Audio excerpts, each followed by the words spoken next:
for our second meeting back in the chamber. As you will recall from the last time, we have a capacity limit of no more than 22 people in the room. In order to make sure that we don't go over that limit, some of the officers will be joining us by Zoom. The meeting will be live streamed and the recording will then be placed on the council's website. Item 1 on our agenda are apologies for absence. Yes, Chair, we've received apologies from Councillor Rouse.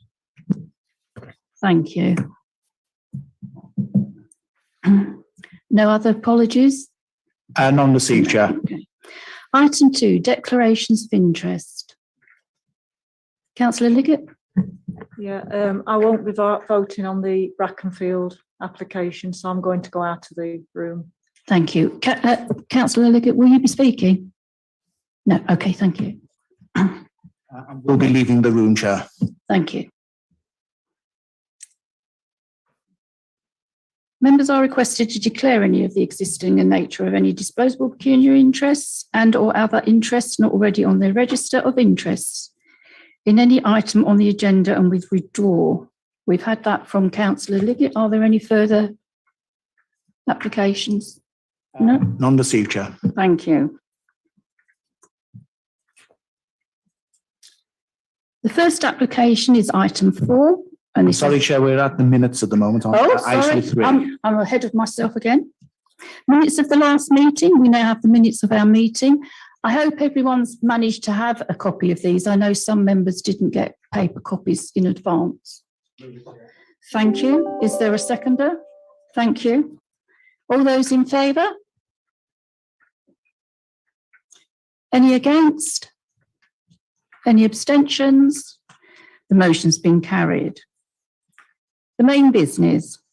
Thank you, members. That moves us on to our main business for today. We have 3 substantial items to consider.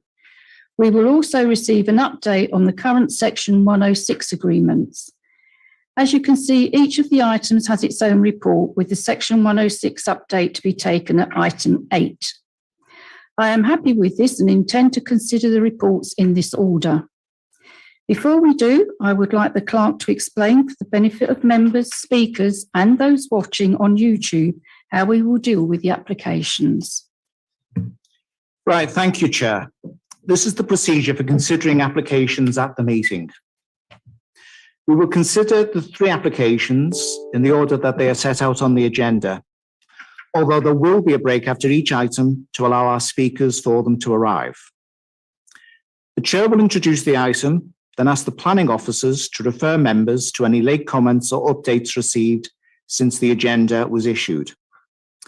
The late items agenda supplement has been published on the Council's website and hard copies have been circulated to you.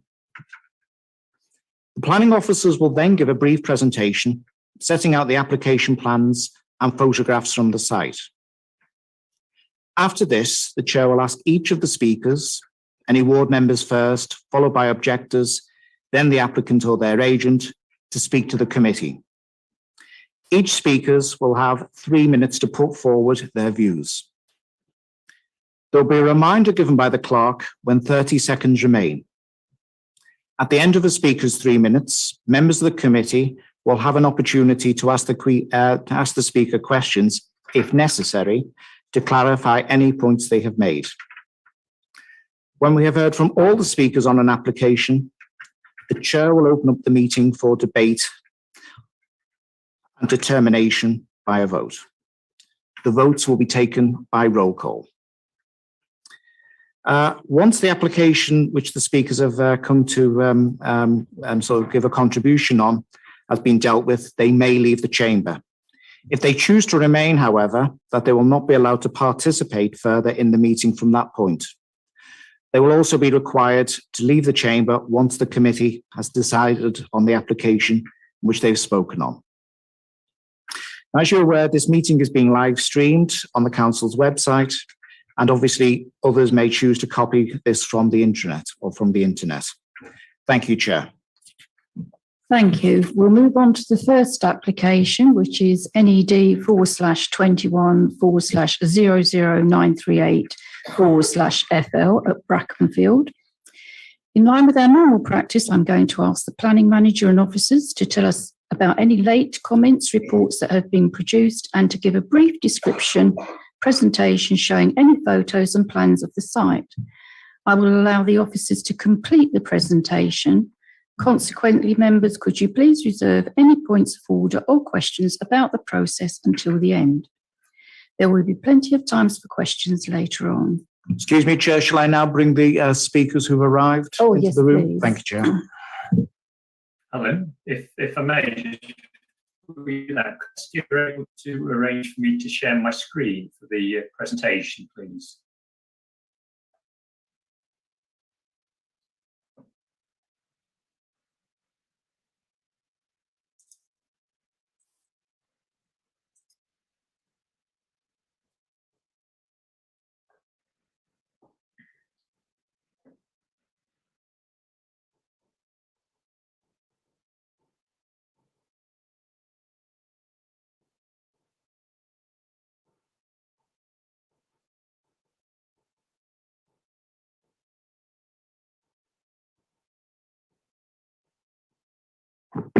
Adrian, I noticed when you spoke then we couldn't hear you. Would you mind just trying again?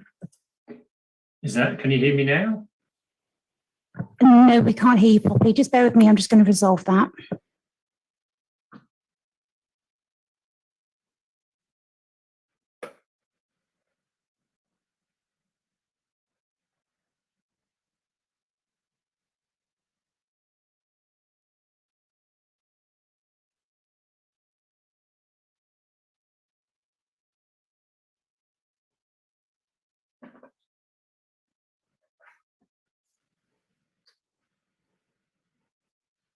Adrian, could you try again for me, please? Can you hear me now? No, okay, just bear with me.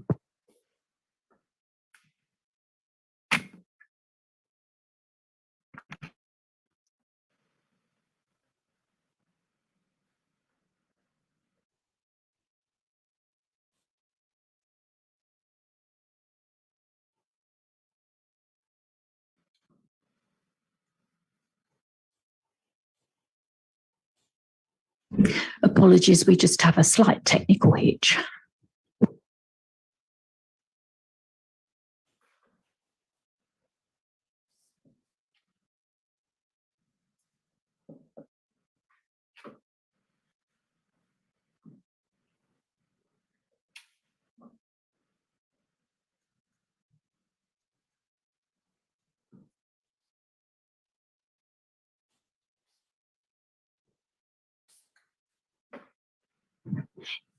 Jim, can you hear me? Would you be able to just unmute yourself and speak? Yeah. Hello, can you hear me? No, we can't. So we've just got a little bit of a technical issue we're going to resolve. Jim, if it helps, I can hear you. Can you hear me? I can hear you, Adrian, yes. There must be something in the council chamber. I can't. Can anyone hear me to allow me to share my screen so we can get the presentation up and running either? So that's maybe something we'll need to resolve. You may need to, why don't you send a message through chat? Yeah, I've sent a message to the governance team. Is there someone else who might be better placed, do you think?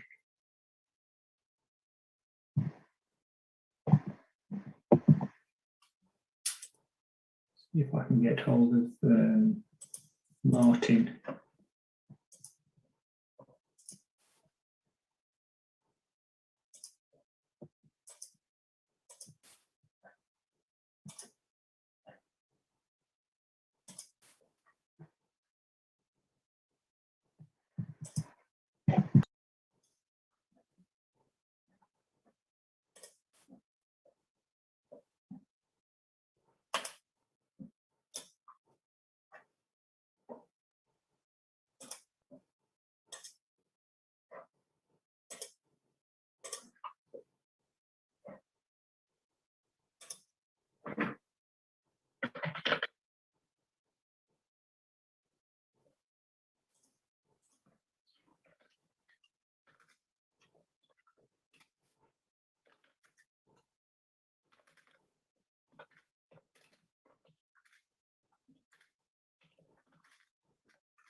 Adrian, could you try again for us?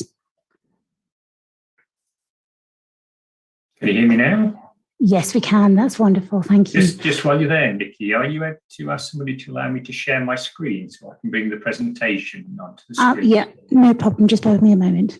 Thank you.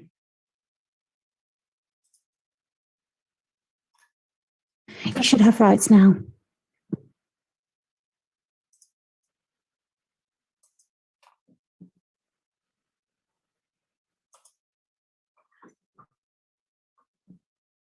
And it looks like we're off. Thank you, Adrian. Thank you, Chair. Before I go into the visuals, so just do a brief introduction for members for the first application, which is NED 21/00938 FL for the demolition of 2 polytunnels and the erection of a single dwelling on land to the north of School Farm, Church Lane, south of Conlands at Carr Lane at Brackenfield. And firstly, Chair, if I may refer members to the late comments report that was issued yesterday.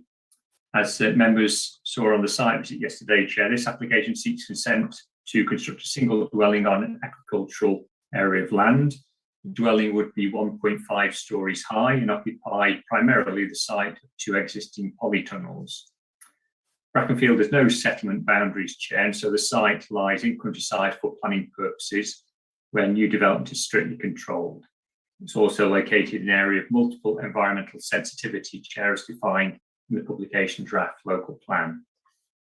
Specifically in this case, Chair, the development plan policies of both your own local plan and the Brackenfield neighbourhood plan seek to ensure new housing is restricted to small-scale infill development sites, protect important views and ensure that the character of the area is protected. Officers conclude in this case, Chair, that the proposal is not infill development and neither fails to protect views or the character of the area. Overall, Chair, officers consider the reasons set out in the report. The proposal does not conform with the policies of the development plan and it would adversely impact the character of the area, and there are no other issues that outweigh those considerations. And just to reflect, Chair, on the content of the site visit yesterday, the application site outlined, as you can see on the screen. It currently contains 2 polytunnels, which are here, Chair, and another building here, and it has consent for its use for agricultural purposes, in this case horticulture. The application site again, here, Chair, outlined in red with other land owned or controlled by the applicant in blue, and the location of the new dwelling would be here, Chair, with some parking and turning facilities and the retention of the building that's currently on the site in oblique form, new dwelling in that location, retention of the building that we'll see on the photographs in a second. In Brackenfield, the site and the appeal decision that's referred to in the papers, Chair, occupies this portion of land here.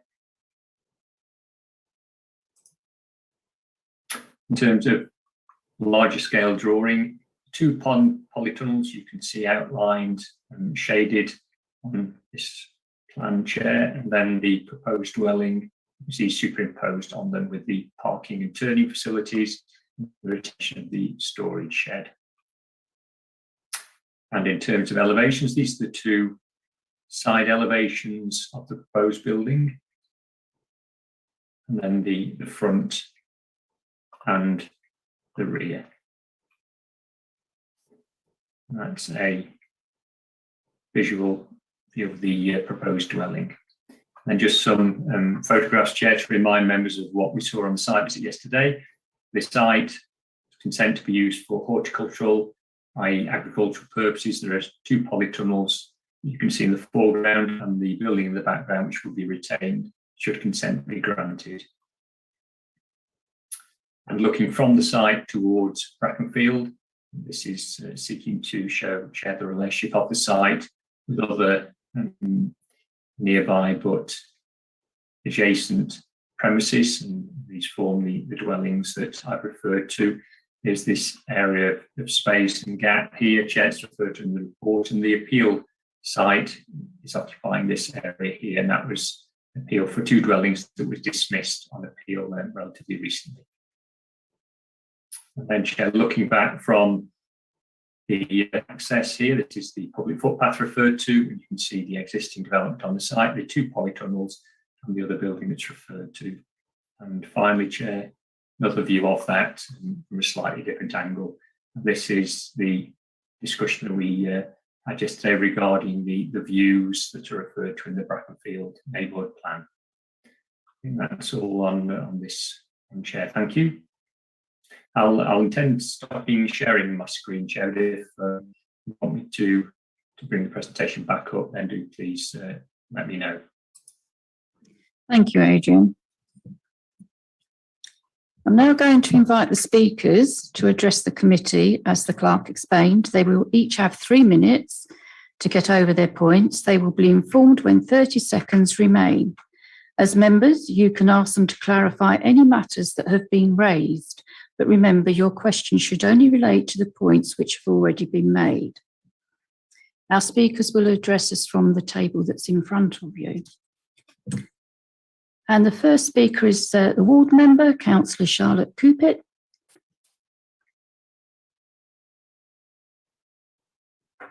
Three minutes when you're ready. Is that working? Yeah, so better than Drumfield. So I'm speaking on this as one of the ward members to outline my concerns about this application. I think the officer report is pretty clear, particularly the summary from paragraphs 8.1 to 8.9. The first key concern for me is the impact of these proposals on the distinct and rural character of Brackenfield, which is recognised in policy, as the officers just outlined. Other houses have recently been built and given permission in other parts of the village as infill, in line with policy. So it's not a no houses desire here, but the issue rather, and the concern of many residents, is the really open nature of the site and crucially its surroundings, including its setting within Ogston Reservoir and valued local views. Indeed, there's even a popular heritage and nature trail in the village now, and there's a film crew in the village as well today. I know this is only one house, but the recent appeal decision on this same site was clear in dismissing development of this area.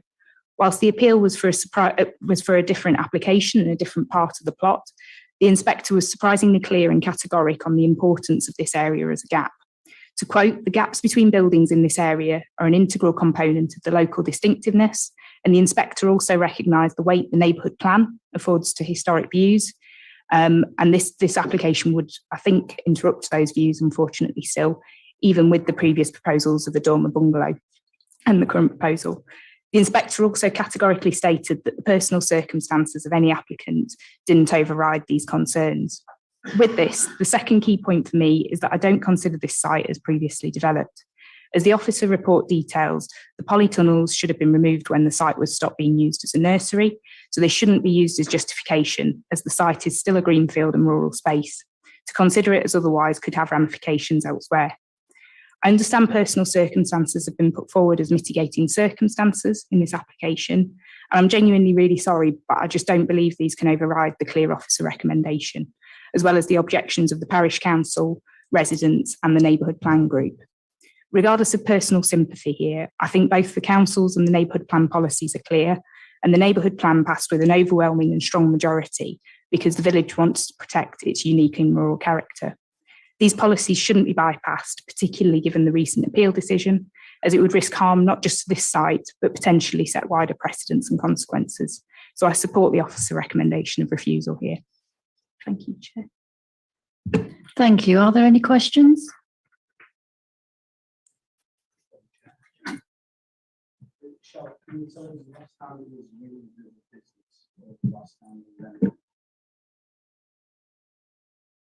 I probably can't speculate, but I know since I've been a councillor, 2015, I've never seen any movement there. And I think it's changed ownership, but I don't know, a few times. Any further questions? Councillor Foster. Thank you, Chair. Just one question, Councillor Cupid. When you look at all the policies, I know you'll be familiar with the policies around the neighbourhood plan and the Brackenfield neighbourhood plan and our local plan. Is there anything in there, to your knowledge, that promotes building like this in this area? No, I think the policies are clear. There was an application recently on the other side of the road in the centre of the village for an infill house, and that was approved under officer recommendation and didn't have any local objection, whereas this is considered, in my view and in the view of quite a few residents, to be in the rural gap. Thank you. Any further questions? No, thank you, councillor. Okay. And the next speaker is Mr. Andrew Tollerton. 3 minutes when you're ready. I've been asked to speak on behalf of the Brackenfield Neighbourhood Plan Implementation and Monitoring Group. They would have sent a representation team. Unfortunately, they can't come. What I've been asked to do is emphasise the continued strong objection to this unacceptable proposal, which should be refused. This not reflects my own views, but also many people in the community, and reflects the number of objections you've received to the planning application, and other members of the community have been here. Also, the officers recommended it for refusal. It's your determination, but I think it's fully justified. I mean, essentially, this is just a modified version of the two previous applications, both of which were refused, one of which went to appeal, and as I see it, the inspector wholeheartedly rejected it. I don't see this materially different than the previous applications. In particular, what it seeks to do is build a dwelling on a greenfield site in the open countryside and in an unsuitable and unsustainable location. It's in contrary to established national local planning policies, not only those contained in the neighbourhood plan, but also the ones in your emerging local plan and your current local plan, and is not contrary to national planning policy, and I'll give you examples of that later. It does not represent sustainable development, which I'll touch on later, and if approved would create a dangerous precedent for the building of similar homes in the countryside across the whole of the district. If you allow this, potentially you'll see similar planning applications going across the whole of the district. Turning to a bit more details to the objections, it's, as the planning officer said, it's an agricultural site in the open countryside. It is and has never been previously developed land. I think the gentleman here is going to touch on that. In planning terms, it's in the open countryside. It's outside the settlement development limits. Shouldn't be a surprise. There is strong policies which don't support the building of new dwellings in the countryside. This is in the countryside. It is not an infill site. You know, there's an infill gap is normally a small gap with an otherwise built up frontage. This is a large gap. Indeed, the government inspector who took the planning on the previous application not only concluded that this wasn't infilled, but this gap was, as the councillor mentioned, this gap was integral to the character of the area. It won't improve the look and appearance of the area. I mean, it's urban development we're talking about. I mean, it's contrary to, I've got 14 policies listed, mainly from the inspector's report, from your officer's report. These included local plan policies GS1, GS6, NE1, HO3, the policies CH1, CH2, and H1, the Brackenfield Neighbourhood Plan, policies SS1, 30 seconds remaining. and the publication draft local plan, and is not according to national planning policy. Good example policy H1, the Brackenfield Neighbourhood Plan, which does support houses in very special circumstances. This is not the circumstances. And also there's a load of policies which talk about protecting local character, important views, and the wildlife site. This does not.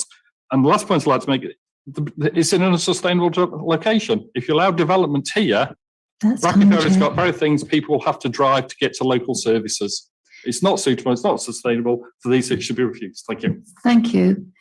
Are there any questions? Councillor Foster, then Councillor Armitage. Thank you, Chair. Mr. Tollerton. I'm guessing you had something to do with the neighbourhood plan. Yeah, I'll just the neighbourhood plan, yes. Okay. Could you provide some clarity? It's referred to the neighbourhood plan policy H1 in 7.3 on page 17, and it's described as more permissive, but there's no more in this on that. All right, Can you describe that policy for me? Yeah, please? I mean, what that does in terms of the built-up part of Brackenfield, loosely, the neighbourhood plan is a bit more permissive in terms of what happens within the built-up part of Brackenfield. In terms of the outside of the countryside, the policy is similar to your own policies. You know, this is contrary to neighbourhood plan policy. You know, if we were talking about a small, if it was a small gap in an otherwise built-up frontage, potentially, Also, if it was providing affordable housing potentially, but this doesn't meet the criteria, which would potentially which we've seen as potentially more permissive in the neighbourhood plan than the emerging local plan. So although it's referred to in here as being more permissive, it's not applicable to this area. No, I mean, it is, but no, it's not relevant to this. It would not allow this development, in my personal opinion. Yeah. Thank you, Chair. Thank you. Councillor Armitage? Thank you. When you drew up the plan, apart from infill, were there any areas which are considered suitable for development, or is the village devoid of any development? The general policy, which is reflected in the local plan as well, is that in exceptional circumstances, development within the settlement development limits, which is the sort of built-up part of the village, would be suitable. In certain circumstances, you might allow affordable housing outside of those limits, but they would be the only real, basically it focuses development towards what is loosely the built-up part of Brackenfield. So where does the settlement development limit lie? That's the local plan policy. It's around, it hasn't got settlement. The settlement development limit will be established with a local plan. That's the key tool which will apply to determine if there'll be a settlement development limit or not. The neighbourhood plan didn't determine a settlement development limit, but what it did say was within the sort of built-up part of Brackenfield, if you would say, that infill development might be suitable. This is not infill development. Partly because it was determined that it was best for the local plan to determine if there should be a settled development limit or not. Yes, I think I know what you're saying. Sorry. Any further questions? No, thank you. Thank you. Our next speaker is Mr. Graham Keaton. Mr. Keaton, 3 minutes when you're ready. Hello, good afternoon. Before I just do my little thing, I'd just like to answer a previous question. The nursery never really did anything and completely finished in 2010. Right. Now, this is what I want to say. This planning application has been going on for 4 years, and this is the 5th attempt. It's all very worrying, stressful and upsetting. The site is in countryside, a green agricultural field, and should not be built on. Polytunnels cannot be counted the same as a house. They're completely different. You can expect to see a polytunnel in a field, but not a house. The idea that this is sustainable is nonsense. Every visit here will be by car. The services we have in Brackenfield are minuscule, only thing being 1 bus a day to Matlock and 1 to Clay Cross. The community only gets together perhaps once a year at the picnic, so the applicants claiming that they're currently in the local community is purely a soundbite. This field is very important to the rural nature of Brackenfield, as supported and evidenced by the neighbourhood plan. The granting of this application would give absolute zero benefits to our hamlet and would be the beginning of the end for Brackenfield, and would also set a precedent for every polytunnel in North East Derbyshire to be turned into a house. That's it. Thank you. Are there any questions? No, thank you. You can take your seat. And the next speaker is the applicant, Mrs. Kathleen Walker.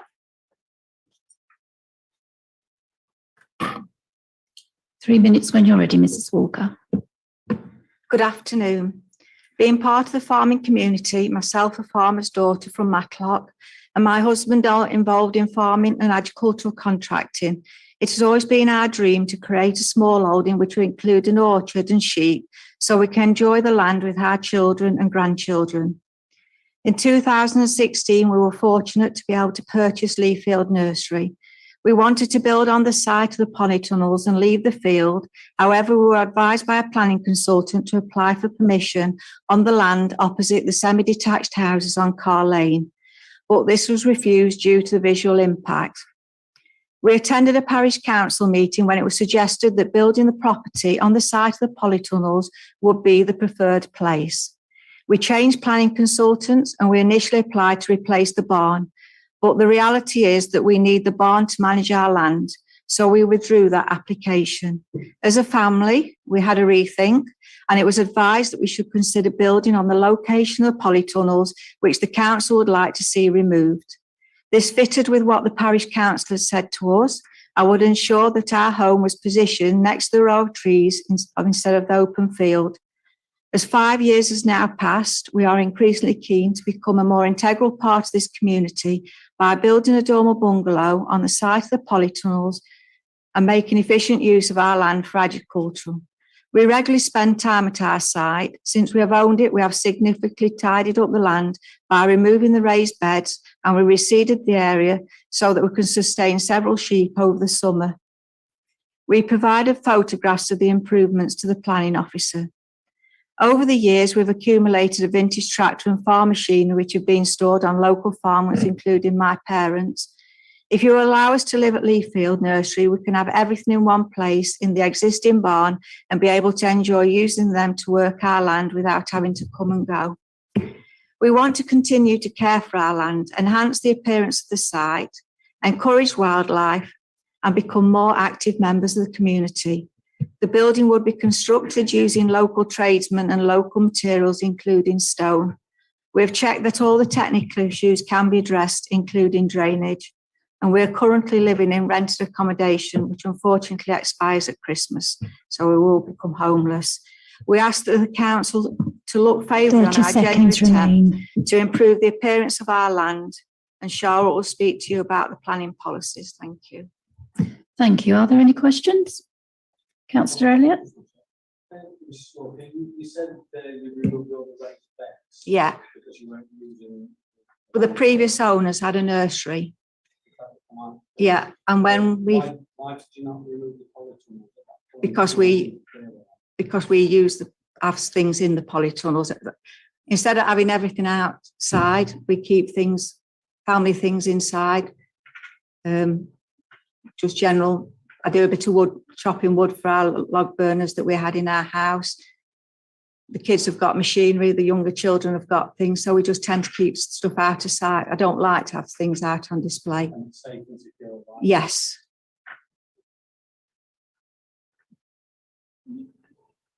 Any further questions, Councillor Hancock? Thank you, Chair. Just one. I'm intrigued with what you said about the parish council recommending this site. I wonder if you just expand a little bit more on what was said to you at the time. Right. When I went before, originally was going to go in with our son, who's now bought at Wessington, so he's out the equation. It's just me and my husband. And could you just repeat the question? Yes. I've diversified. I'm intrigued by what the parish council. Right, I took on, the design he showed you with the green field and the polytunnels. I lifted I cut a second copy out of the two pictures of the original houses, and I moved them right down the other end of the field, and we put them in the line where the polytunnels, because there's gravel there and quite a bit. And their opinion was if we went back, spoke to our planning consultant, they would look more favourable at that space, because we still have the field. We would have the bungalow, and then next door to us, over that hedge, there's two more properties. So even though we're not in line at that end, the other end we are. There's a Conlands, and then there's Sycamore Farm. Mrs. Walker, I have one question. Looking at my notes here, it's put that the Brackenfield Parish Council objects to the proposal. Did they notify you when they were going to object to it? No. Okay. Thank you. Any further questions? No, thank you very much. And now we have the agent, Charlotte Stainton. 3 minutes, Charlotte. Thank you. Kath has explained their wish to live on their property, improving and farming their land, and to become more active members of the community. There are no technical objections. The Highway Authority, Coal Authority and Environmental Health all raise no objection, and drainage can be controlled by condition. We need to stress to you today that the previous appeal related to 2 dwellings and not 1, and was for a completely different site in the blue-lined open field, which you saw on the location plan earlier. The appeal decision stated that the principle of those 2 dwellings was acceptable. The inspector dismissed the appeal on the basis of the visual impact of the two dwellings in the open field due to concerns about blocking views. The dormer bungalow now proposed would not be in the open field. It would replace the commercial polytunnels and be adjacent to a substantial barn and the row of large trees. This revised position for the bungalow would not block any views across the countryside to the east. The important view in the neighbourhood plan is across the open field and not this site where any views are already blocked by the large barn. This application is materially different to the one that was dismissed at appeal, and you can legitimately reach a different conclusion. The proposed dwelling would sit next to the existing residential property known as Conlands, and the whole area at Conlands to the north of the site has already been approved by the council as domestic garden. This is not an isolated location. The officer has confirmed at 7.7 that the proposed design is not out of keeping. During the course of the application, we made it very clear the applicants are willing to amend the design, materials, levels, landscaping and boundaries to suit the council's requirements. If the council is concerned about height, the property can be dug in. If there are concerns about the position or orientation of the dwelling or the windows, these could be changed. But the officer confirmed that they had no concerns about the design, so we were not given any opportunities to make changes. One of the issues that Kath and David are really struggling to understand is that the council granted planning permission for the bungalow on School Lane, only 110 metres from their application site. And this permission was granted in August this year, less than 2 months ago. In granting that permission, the council concluded that this location is a sustainable one for a 30 new seconds home. remain. What's the difference? This dormer bungalow would be positioned against a substantial tree boundary, replace the polytunnels and be next to the large barn. It would not block views. We ask you please to consider whether this proposed 3-bed dormer bungalow would really cause significant harm. Thank you. Thank you. Are there any questions? Councillor Foster, Councillor Armitage? Thank you, Chair. Ms Stainton, when you've described this application, you've compared it to the previous application on that site, and you also compared it to one made in August down the road. Perhaps as agent, if you can make your comments for me, if you make them relative to the policies that we've got to look at. So when we're considering this application, what I would like from you as an agent, if that's okay, is perhaps more comments on how our policies apply to it and the neighbourhood plan policies too, please.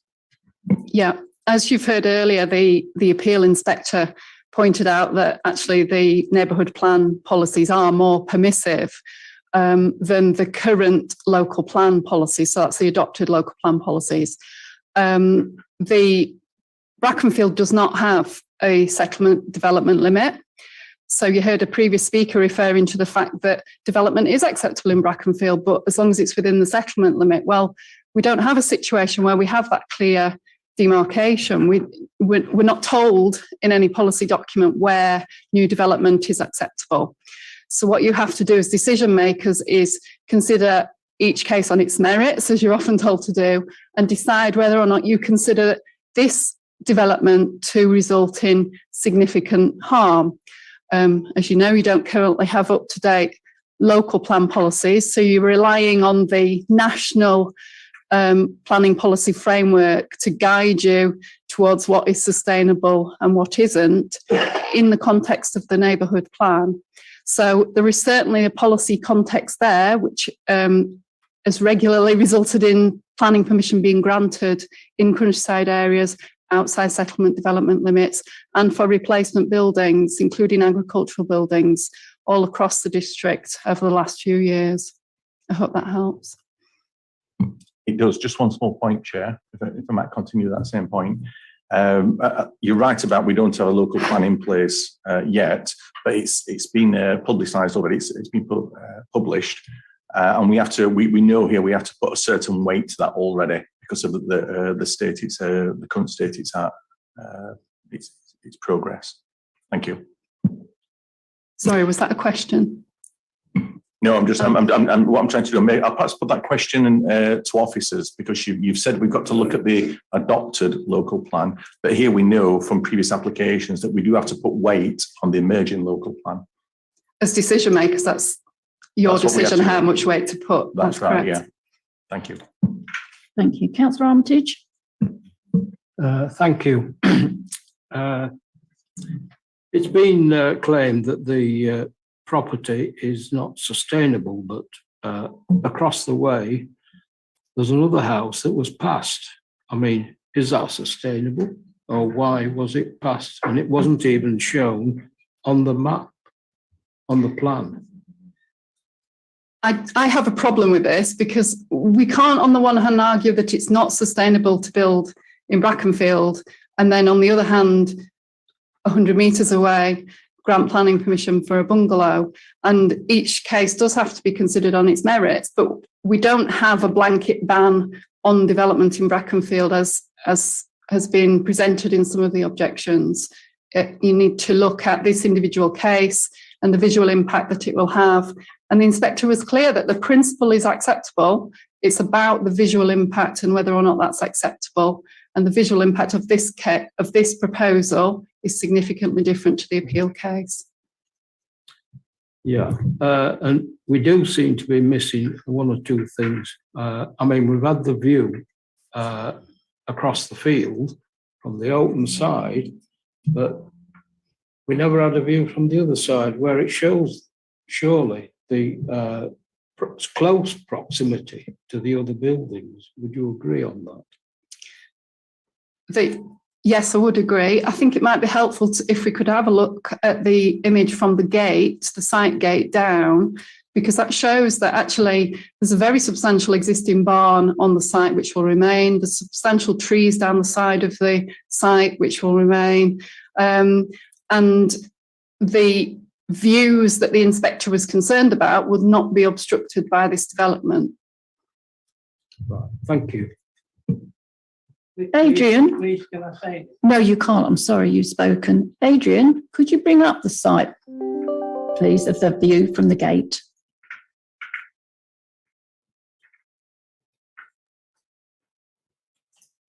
Will, Chair, if you just bear with me a second. Thank you.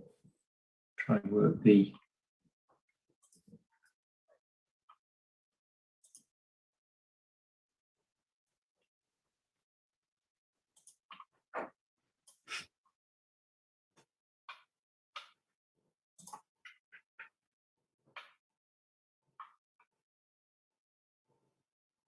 There's that one, Chair, or there's that one. It's the one from the site gate I was referring to.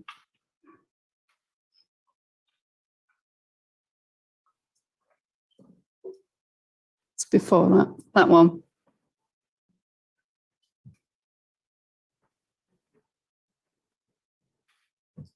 The ones that is put forward are the ones showing, yes, from the open countryside, but it doesn't show the ones from the other side, which shows that it's not in open countryside. And that was my argument. That's my You mean from the side where the dwellings are? Yeah. Yeah, sorry, I misunderstood your question. On the other side of that hedge is a house, yeah, and a very large domestic garden that's been approved by the council.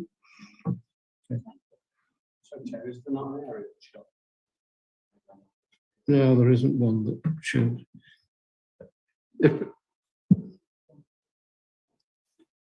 certainly isn't a picture of the neighbouring house.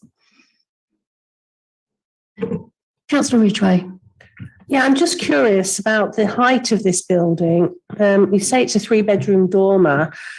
Is it as big as a house? I mean, surely if it was going to be a bungalow, 3-bedroom bungalow, if you took the dormer part away, perhaps we may not be here looking at the impact side of it. I don't know. Well, it's certainly not as high as a house. As I said earlier, the applicants are absolutely willing to work with the council. If you'd be more happy to see a bungalow, we can look at a bungalow. We've just had no guidance at all on what may be acceptable. The reason that we did the design like this was to keep the footprint compact and to respect the footprint of the existing polytunnels and generally try to not end up with something that could be considered to be sprawling or as an L shape. We thought that that was a nice, compact, simple design in local materials.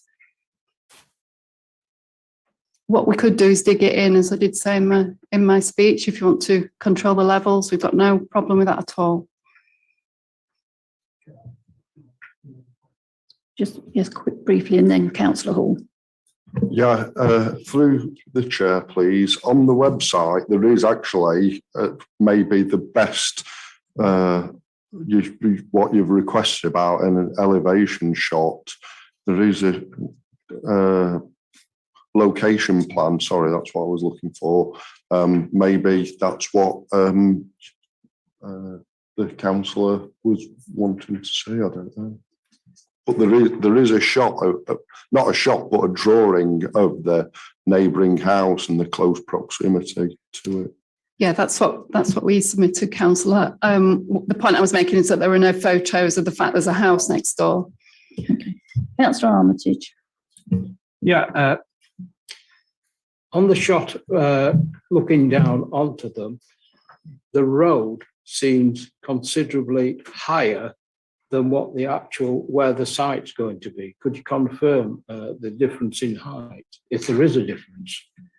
There's a significant slope down the site from the lane down to the barn at the bottom. So again, that photograph taken from the gate demonstrates a very significant slope, which is why I was saying it really does give us the opportunity to dig the property in and use the levels and work with the levels.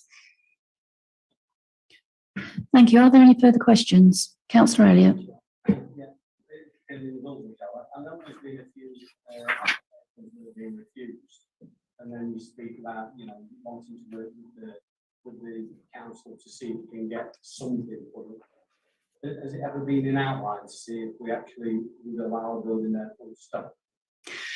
The reason that we've applied in full was so that you know exactly what you're getting. When you grant an outline planning permission, you've no idea whether we're going to come back with a 5-bed family massive house. Whereas if we apply in full, we're being upfront, this is what Kath and David want to live in, you know exactly what it will look like.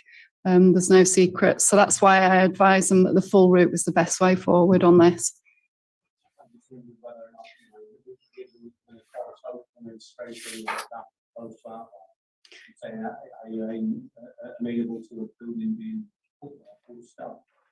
I understand, but we could have been sat here with an outline application and you may have raised concern about what it would look like, how big it would be, etc. So that's why we took that decision. Any further questions? Thank you. Thank you. I'll now ask for if there's any questions to the officers. Councillor Elliott, Councillor Armitage. Excuse me, Councillor Elliott, could you use a microphone? Thank you. I'll try and shout through this. I just like Adrian to probably explain what he makes of the local plan or the emerging local plan and the settlement development limit, if he can give us a bit of guidance, because I know Mr. Talon, who wrote a lot of this, and he's certainly done it the same in my area, is formed the opinion that the settlement development was amongst the nucleus of the village, should we say, the built-up area, as he puts it, and not in the outlying stretches of fields. I wonder if Adrian could just give us a bit of an insight to that one. Just in terms of the settlement development limit issue per se, as set out in the report, there is no settlement development limit for Brackenfield. Therefore, there is no area that within which you would say the principle of development is acceptable. Outside of this, more restrictive policies would apply. Therefore, there is no delineation, and therefore, for planning purposes, this site is within the countryside where we would expect more restrictive policies to be outlined and followed.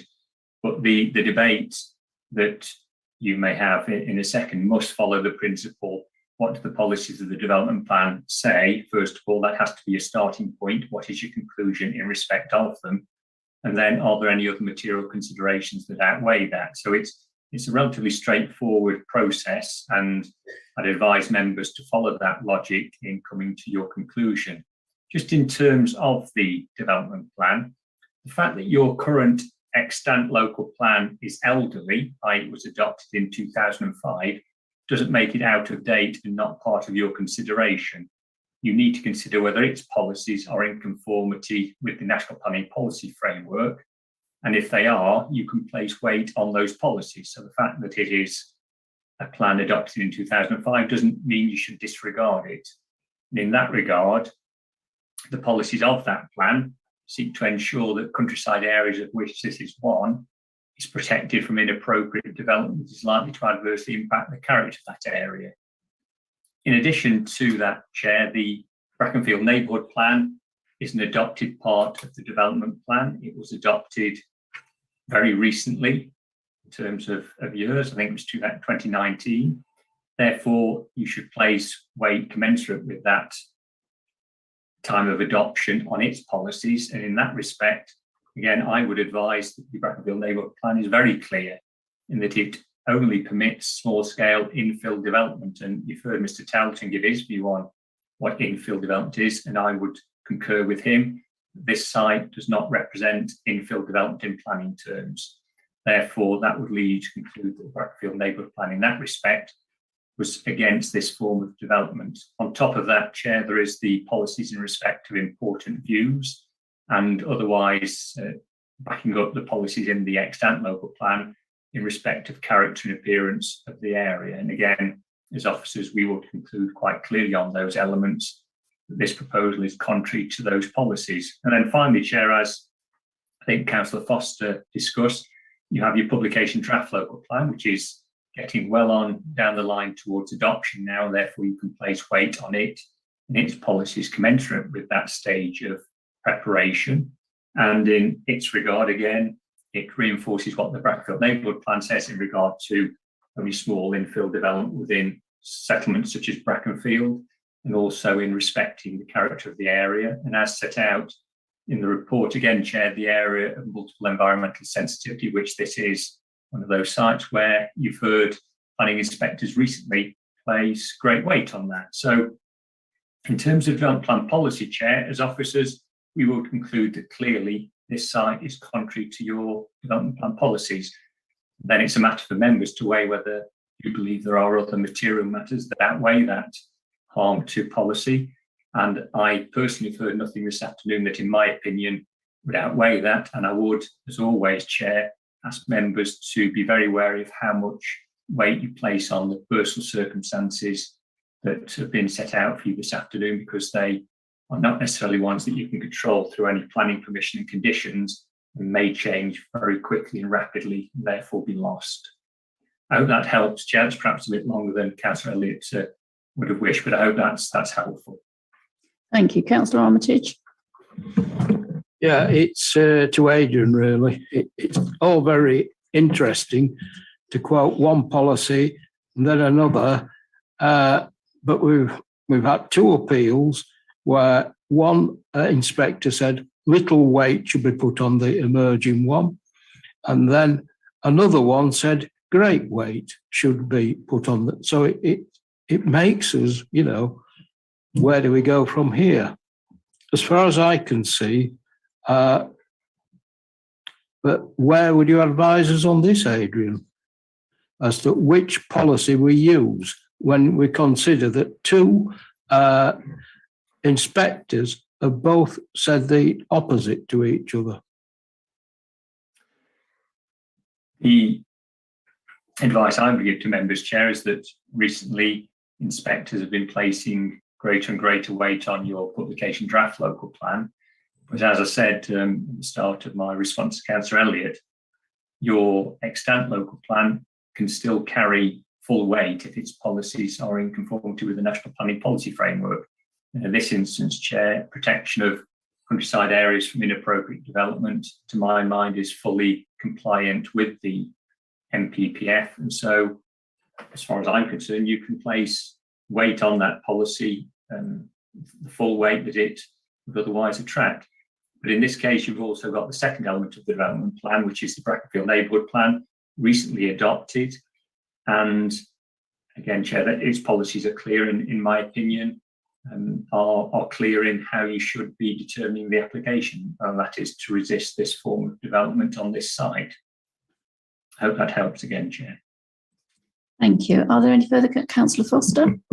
Thank you, Chair. Mr. Kirkham, just to provide some confirmation to how I should be looking at this, to me, it looks like I've got 4 policies I should be looking at, 4 plans and policies within those plans. I've got the extant local plan, the emerging local plan, the neighbourhood plan, and the MPPF. Out of those 4, against that, I've got to weigh material considerations.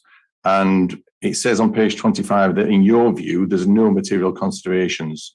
My concern, so I'm looking for confirmation in that that's correct. My concern is because we've been discussing an awful lot of other issues. We've been discussing the slope, the polytunnels, how long the business has been there, things which I've never considered, planning considerations, including whether somebody's going to be homeless by Christmas.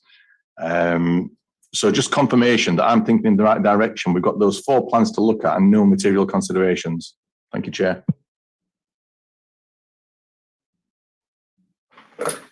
Just in respect of that, Chair, and just to reiterate, the starting point has to be the development plan. So you should be determining all applications in accordance with the policies of the development plan unless material considerations indicate otherwise.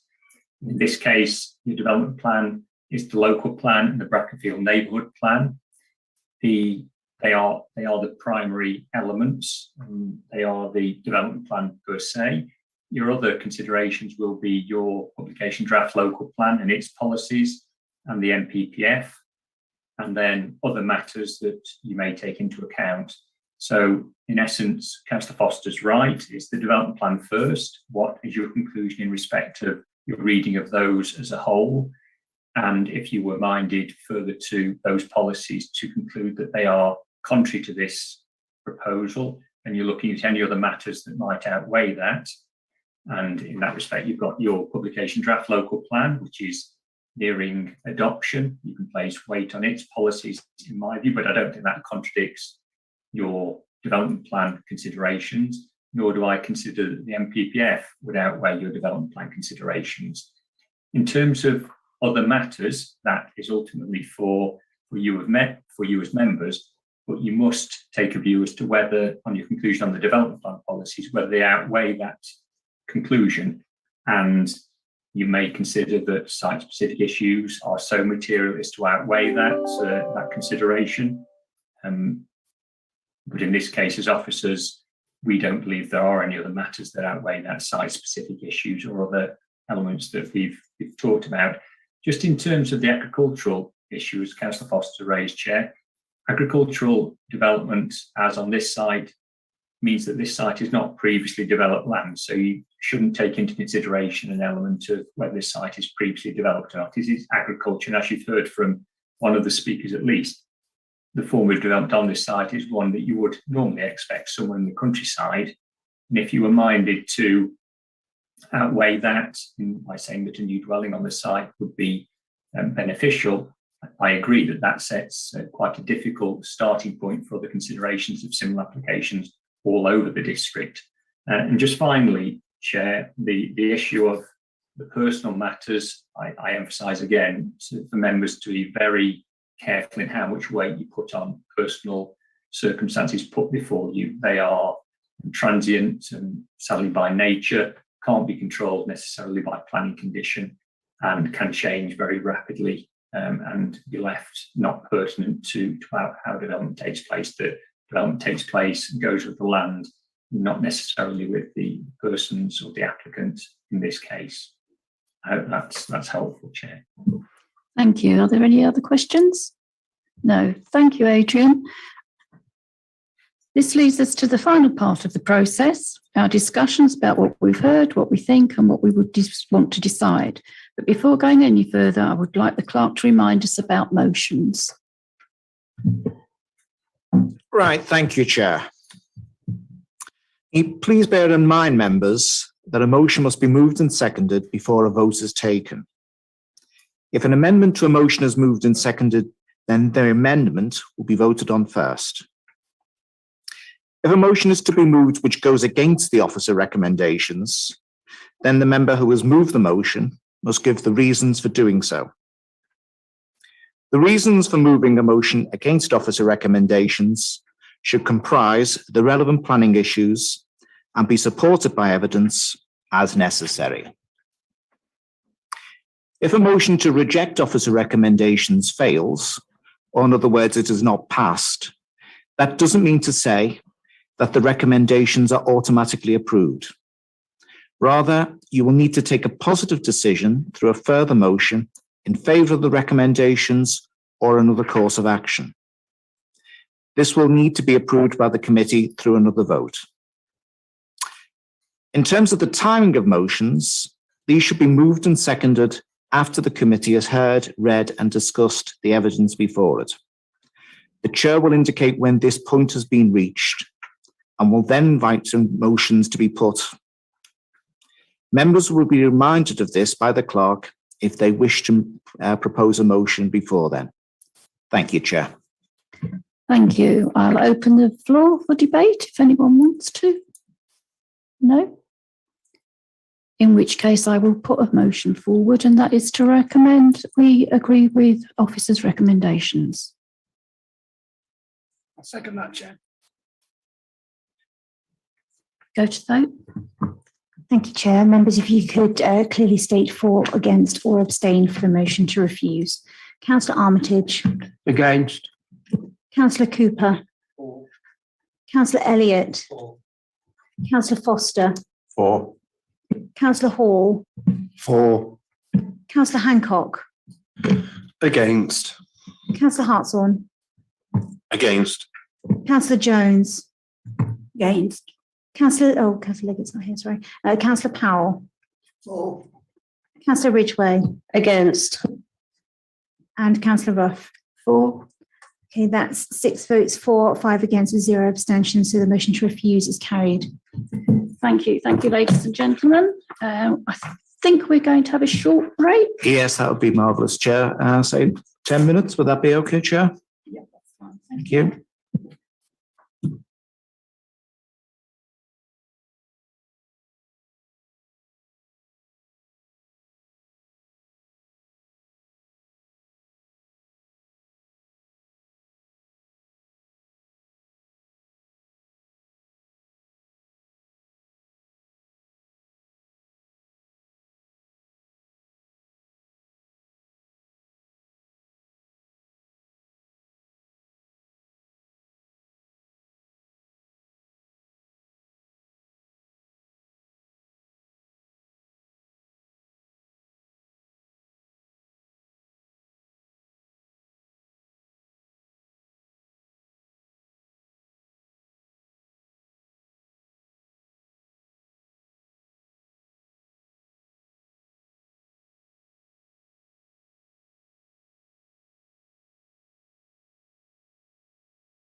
2 application of 21/00914/FL.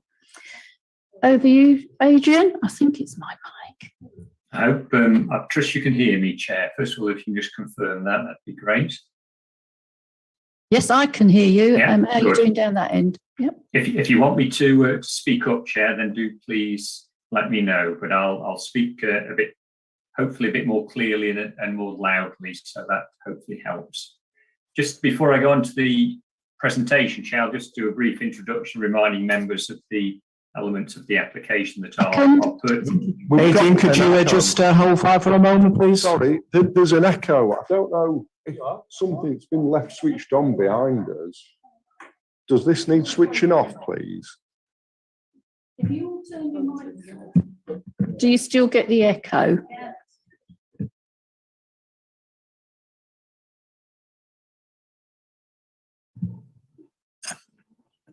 Can we just defer for a few minutes, Chair, while we try and get this sorted?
I don't know if you heard what I said previously, Chair, but I'll try and speak more clearly and loudly, which hopefully will help you in the council chamber.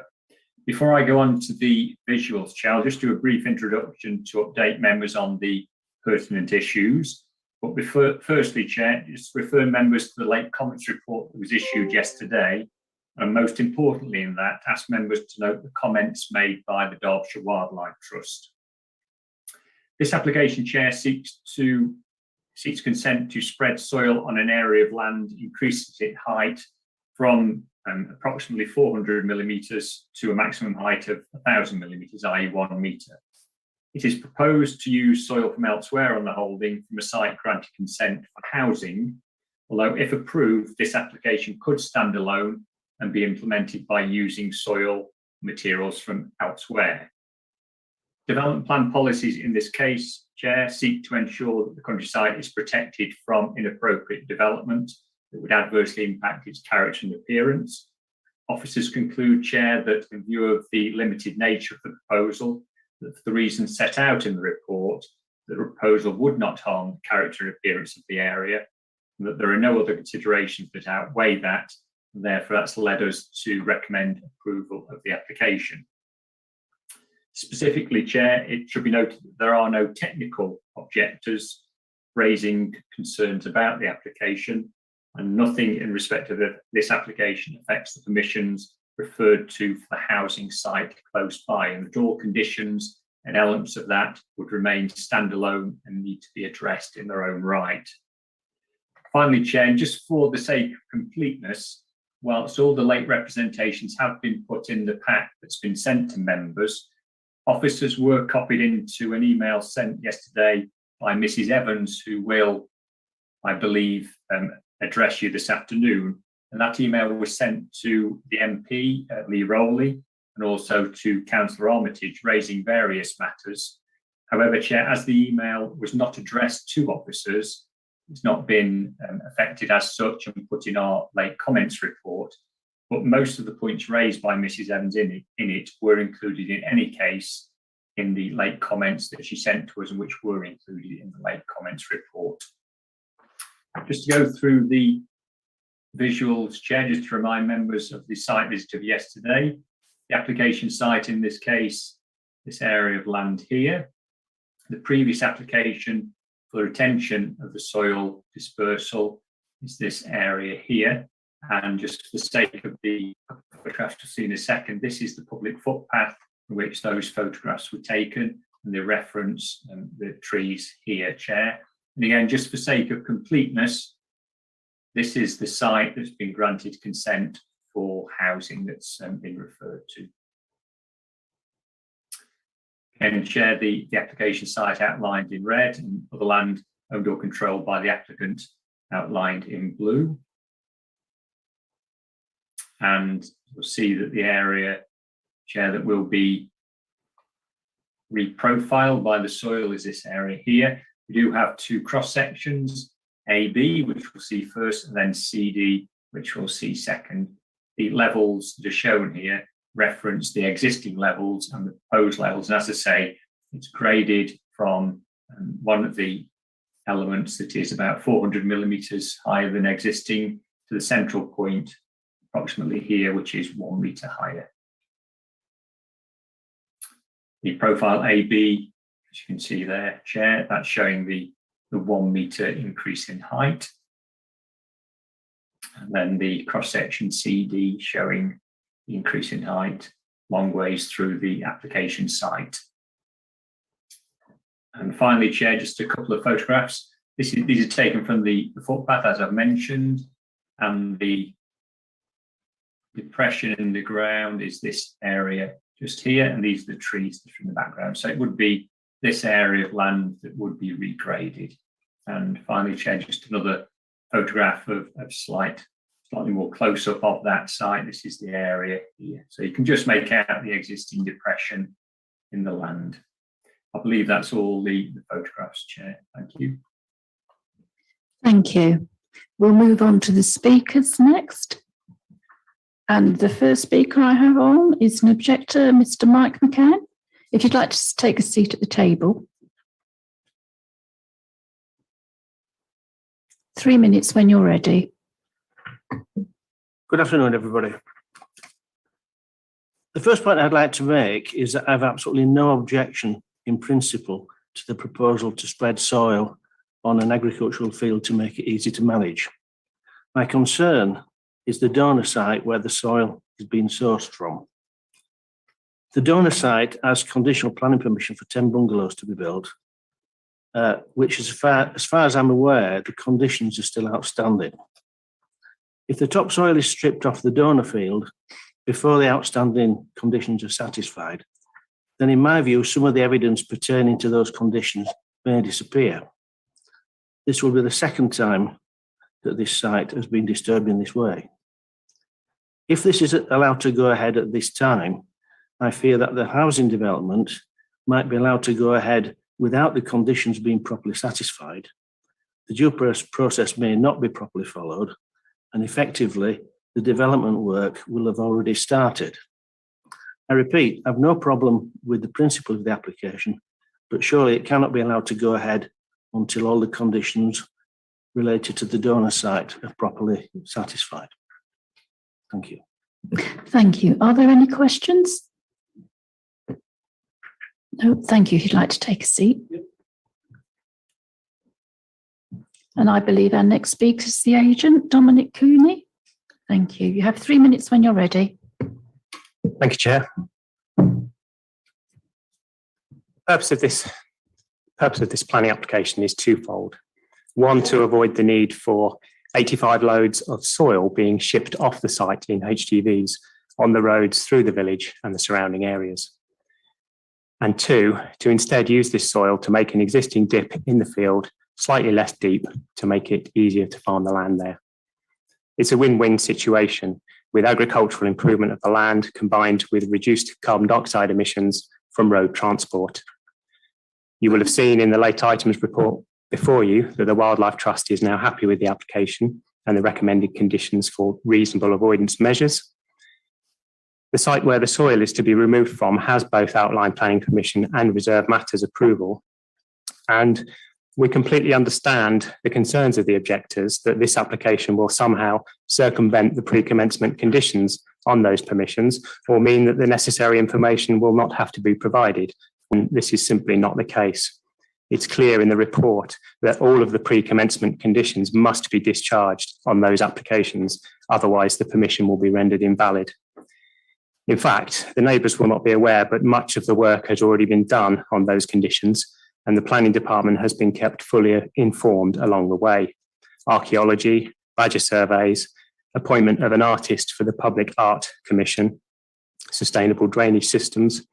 All that is left to do is to submit all of this information in a formal discharge of conditions application and pay the fee. In relation to the potential for lead levels in the soil, Environmental Health have stated no objections because the soil is moving from one part of the farm to another and the end use would still be agricultural. The excess soil needs to be removed from the development site to accommodate the change in levels, the access road, as well as the underground stormwater crates. We respectfully ask the committee to approve this application today to make sensible use of this soil elsewhere on the farm. Thank you, Chair. Thank you. Are there any questions? Councillor Armitage? Yeah, it's how far are you about satisfying the conditions on the other side? Are you well on the way? Yeah, a lot of work's been done over the last 2 years. The previous application with some of the soil removed was part of the archaeological investigations. Yes, I remember that. And will it be drained where you put in the soil? I mean, it's going to be what, a yard deep at the thing. Are you going to drain that? It's up to a metre in the middle of the dip, obviously, and then feathering out to nothing at the edges. Yeah. The existing field drainage will remain as it is on that field. It'll cope. Yeah. Right. There's no change basically in greenfield runoff rates. Yeah. Thank you. Any other questions? No, thank you if you'd like.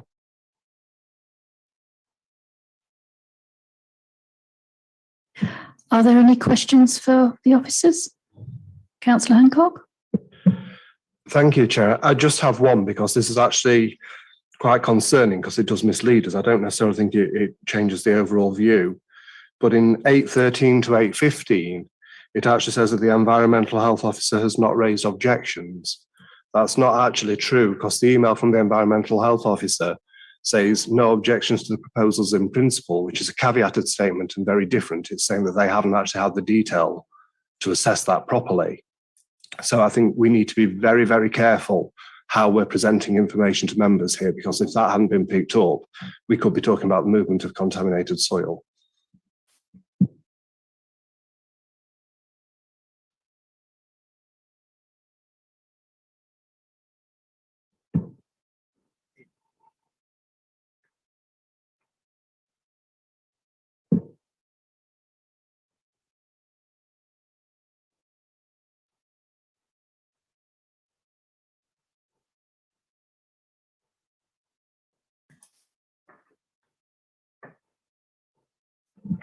Could you hear that, Adrian? Afraid I didn't hear any of that, Chair. I'm sorry. I heard Councillor Hancock's comment, but I didn't hear anything. But I presume when Councillor Hancock finished speaking, I heard nothing subsequently. I'm asking for clarification, Adrian, over the fact that 8.13 to 8.14 tells us something different to what was actually stated in the email that came from the environmental health officer. One is a caveated statement that hasn't been put across in the officer's report.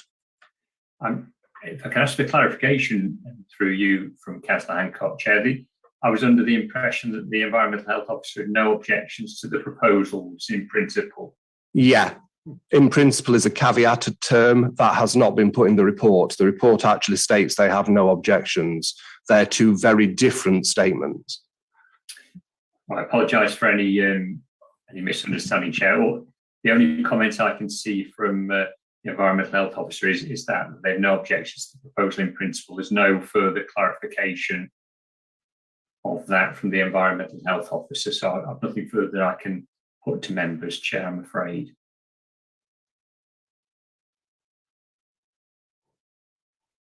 I'm just reading paragraph 814 again. Is that the one you're on about, Councillor Hancock? It's 814 and 815. Concerns have been raised.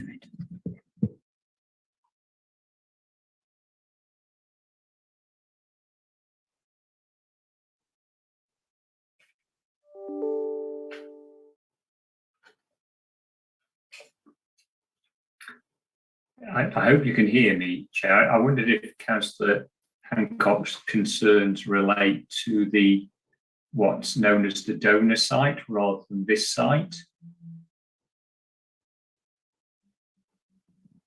I'm presuming, Chair, you can't hear me for whatever reason.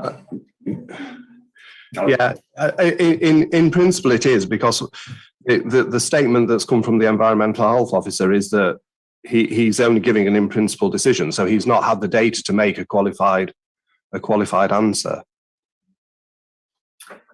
Unfortunately, Chair, as I say, I have no further information I can offer to members other than just the statement in full that the Environmental Health Officer has given to me. So I don't know whether he has concerns about any element of this proposal. His comment to me suggests not, and that the what's known as the donor site would be controlled through the conditions that are attached to it, and therefore before any development on that site were to take place, it would otherwise need to comply with those conditions.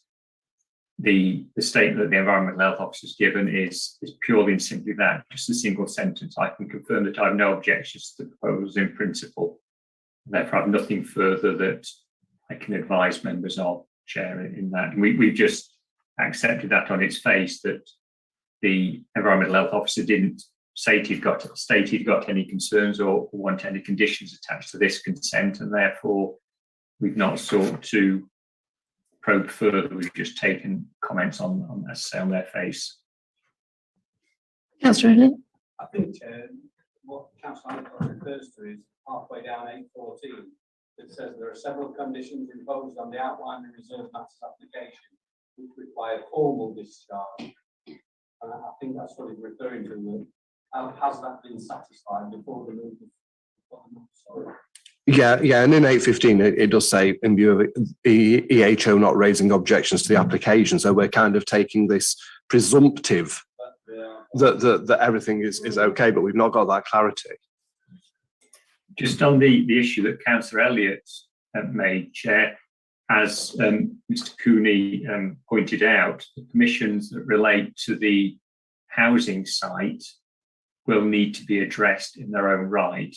They are still outstanding, and any decision you take on this application will have no bearing on those conditions. They stand alone and they need to be addressed, or else the development on that site would not be authorised, not be able to continue in the way that it was granted permission, raising concerns about its validity. I'm sure Mr. Cooney is fully aware of that and advising his client in respect of that. If that's the concern that members have, Chair, then I say I can only reiterate that the consent for the housing site, the so-called donor site, if the soil is to be moved from there to this site, then that is being properly controlled through the conditions attached to the permission granted for it, because the soil could be taken from that site and deposited elsewhere. It doesn't need to come to this site should you grant permission for it. This permission does not need to be implemented as such. Thank you. Okay with that, thank you. Are there any further questions? No, thank you, Adrian. Okay, I'll ask the clerk to go through the motions again. Certainly, Chair. Just to remind the members that a motion must be moved and seconded before a vote is taken. If an amendment to a motion is moved and seconded, then that amendment will be voted on first. If a motion is to be moved, which goes against the officer recommendation, then the member who has moved the motion must give the reasons for doing so. The reasons for moving a motion against officer recommendations should comprise the relevant planning issues and be supported by the evidence as necessary. If a motion to reject officer recommendations fails, or in other words, it is not passed, that doesn't mean that the recommendations are automatically approved. Rather, you will need to take a positive decision through a further motion in favour of the recommendations or another course of action. This will need to be approved by the committee through another vote. And again, members, just a reminder that in terms of the timing of the motions, these should be moved and seconded after the committee has heard and read and discussed the evidence before it. The chair will indicate when this point has been reached and will then invite motions to be put to members, and you will be reminded of this by the clerk if any member should propose a motion before then. Thank you, Chair. Thank you. I'm opening the floor for debate. We've gone through what needs to be done if the conditions are satisfied. Chair, I think we've gone through what we discussed about the conditions being satisfied before the soil's moved. And if that is the case, then I'm happy with it. Thank you. So in which case I'll put a motion on the floor that we go with officer's recommendations. I'll second that, Chair. Thank you. Thank you, everybody. Just, Chair, if I may, briefly before you take that the vote, I trust that that's in relation to the revised conditions as per the late update report, which takes into account the comments of Derbyshire Wildlife Trust. Yes, thank you. Councillor Armitage. It does mention on 8.20 about a walkover survey for badgers, and if permission's granted, could we have that put in as a condition, please? Okay, will do. Okay, if you'd like to clarify the motion. So that is to accept officer recommendations with the subsequent conditions discussed, particularly from the Derbyshire Wildlife Trust, and then also the inclusion of a walkover. Is that the essence of it, councillors? Thank you. Are you comfortable with that, Adrian? Yes, thanks, Alan. Okay, thanks. Can we have a show of hands or take a roll call? Thank you. If you could indicate clearly for, against, or abstain. Councillor Armitage. For. Councillor Cooper. Councillor Elliott. Councillor Foster. For. Councillor Hall. For. Councillor Hancock. For. Councillor Hartshorn. For. Councillor Jones. For. Councillor Liggett. For. Councillor Powell. Councillor Ridgway. For. And Councillor Ruff. For. That's all in favour, Chair. Thank you. Thank you, everybody. Just a few minutes break, Chair. Would that be okay? Okay. Yep. This is so we can get people in and out safely and comfortably. If anyone wants to make a dash for the loo, please do so.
We have had a late applicant who wishes to speak, and I have granted this applicant to speak. But Alan is now going to run us through where we are at. Okay, thank you, Chair. I mean, the long and the short of it is that Mr. Atkinson, who's owner of the land, as I understand it, has made a late request to speak. The late request being received yesterday on item 6, the tree preservation orders. In response to his request, they should have time to speak on all 3 of the TPOs which he's gotten interested in. The chair has agreed that he be given an extension to allow to speak for 5 minutes rather than the usual 3. However, Mr. Atkinson has repeated his request and asked to speak for 9 minutes in total. So in other words, 3 minutes for each of the TPOs. So essentially, Chair, thank you. Thank you. Now, I agree to 5 minutes. I do not agree with 9, but I will go by what you all decide to do. Chair, I agree with what you say. Everybody happy with 5? Yeah. I think we're being more than generous considering how late it was to come in. Thank you, ladies and gentlemen. Okay, shall we bring them into the room now, Chair?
Right, ladies and gentlemen, our 3rd application for this afternoon. Have we got it on the screen? Hello, Adrian.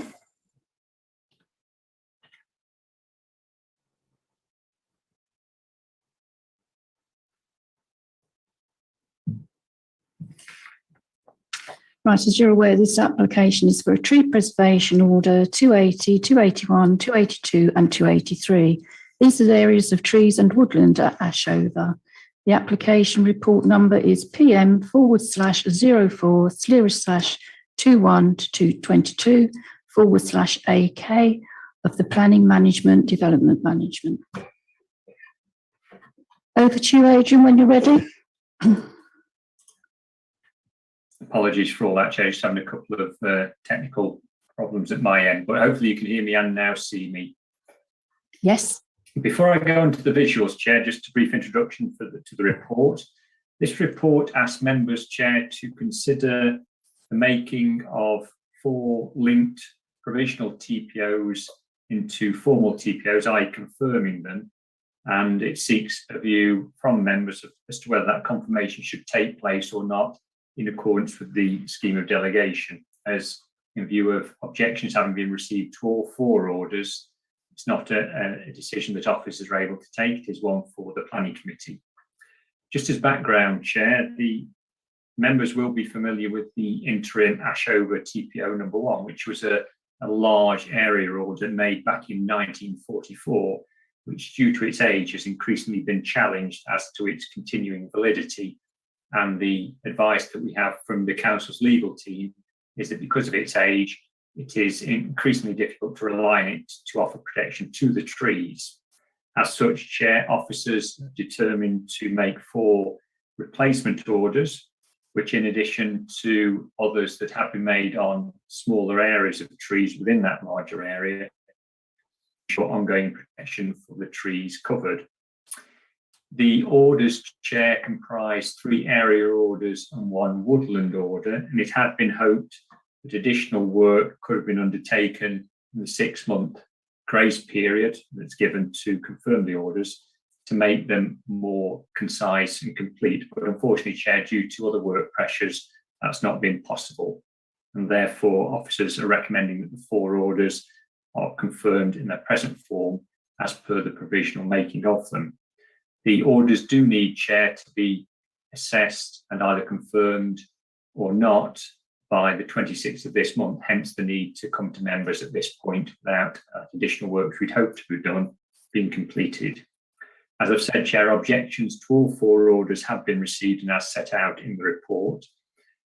However, Chair, in conclusion, officers have taken the view that due to the public perception of ongoing protection of these trees offered by the interim order, that as the trees do, along with many others in the Amber Valley to the west and southwest of Ashover, they do offer amenity value. Officers have concluded, Chair, that the orders should be confirmed in their provisional form, i.e. 3 area orders and 1 woodland order. Just in terms of visuals, Chair, the interim order covered the area that I'm just outlining with my cursor.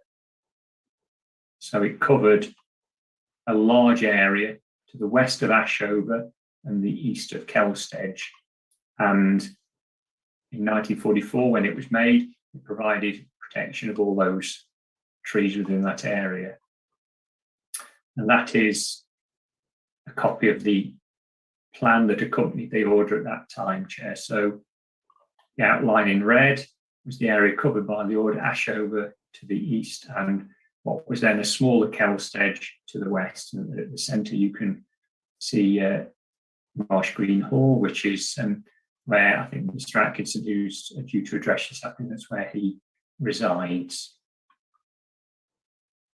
The 4 orders, Chair, comprise trees at the Bourne, which is outlined here. And these are shown in the pack, but the reproduction isn't that fantastic, which is why I've tried to present them here.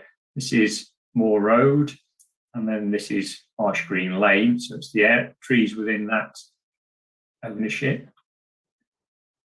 It's an area order on these trees to the southwest of Ashover. This being Narrowlees Lane, Moor Road, again, more Marsh Green Lane there. And this is the Bourne here. So the first TPO 280 covers the area within the trees within that area.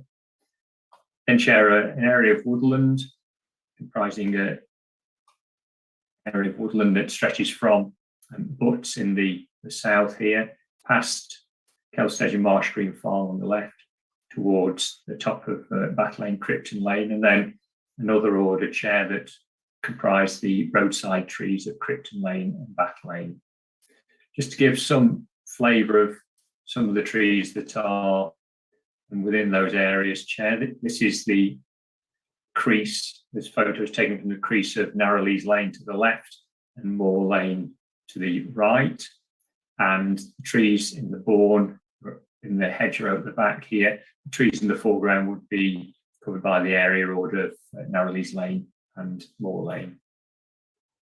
And then further along, these are some of the trees comprising the land off Krypton Lane. The roadside trees aren't shown here, but you can just make out Marsh Green Farm here, Chair. And this is area of the proposed woodland order that would be in the foreground. And further, similar location, but again, the woodland trees to the southwest of there. And then some of the trees that would comprise the order close to Kelstedge. This is another part of the woodland order. And then finally, Chair, just a flavour of some of the trees back towards Butts that would be caught by the area order, Narrowlees Lane and Moor Lane. Thank you, Chair. Thank you. I believe we only have one speaker this afternoon, it's Mr. Darren Atkinson. If you'd like to take the table.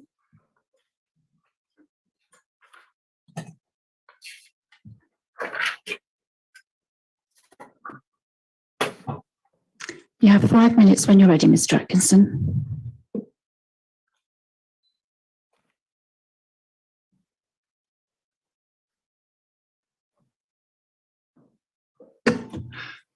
Before I start, Chair, obviously I did ask prior to this meeting if I could be given the extension if necessary, and I don't necessarily think I will need it, to obviously have the 3 minutes that I would expect to be allocated for each individual TPO. That was something that I was led to believe would be debated before I start today. It was, and it was all agreed by the committee that 5 minutes would be adequate. Right. Okay. Well, I'll do my best to get through that. Let me just.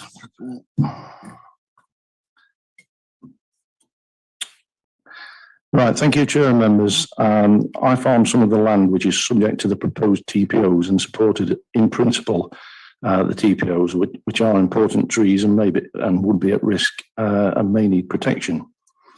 Indeed, I have planted several hundred trees and over a mile of new hedges in the last few years on the land.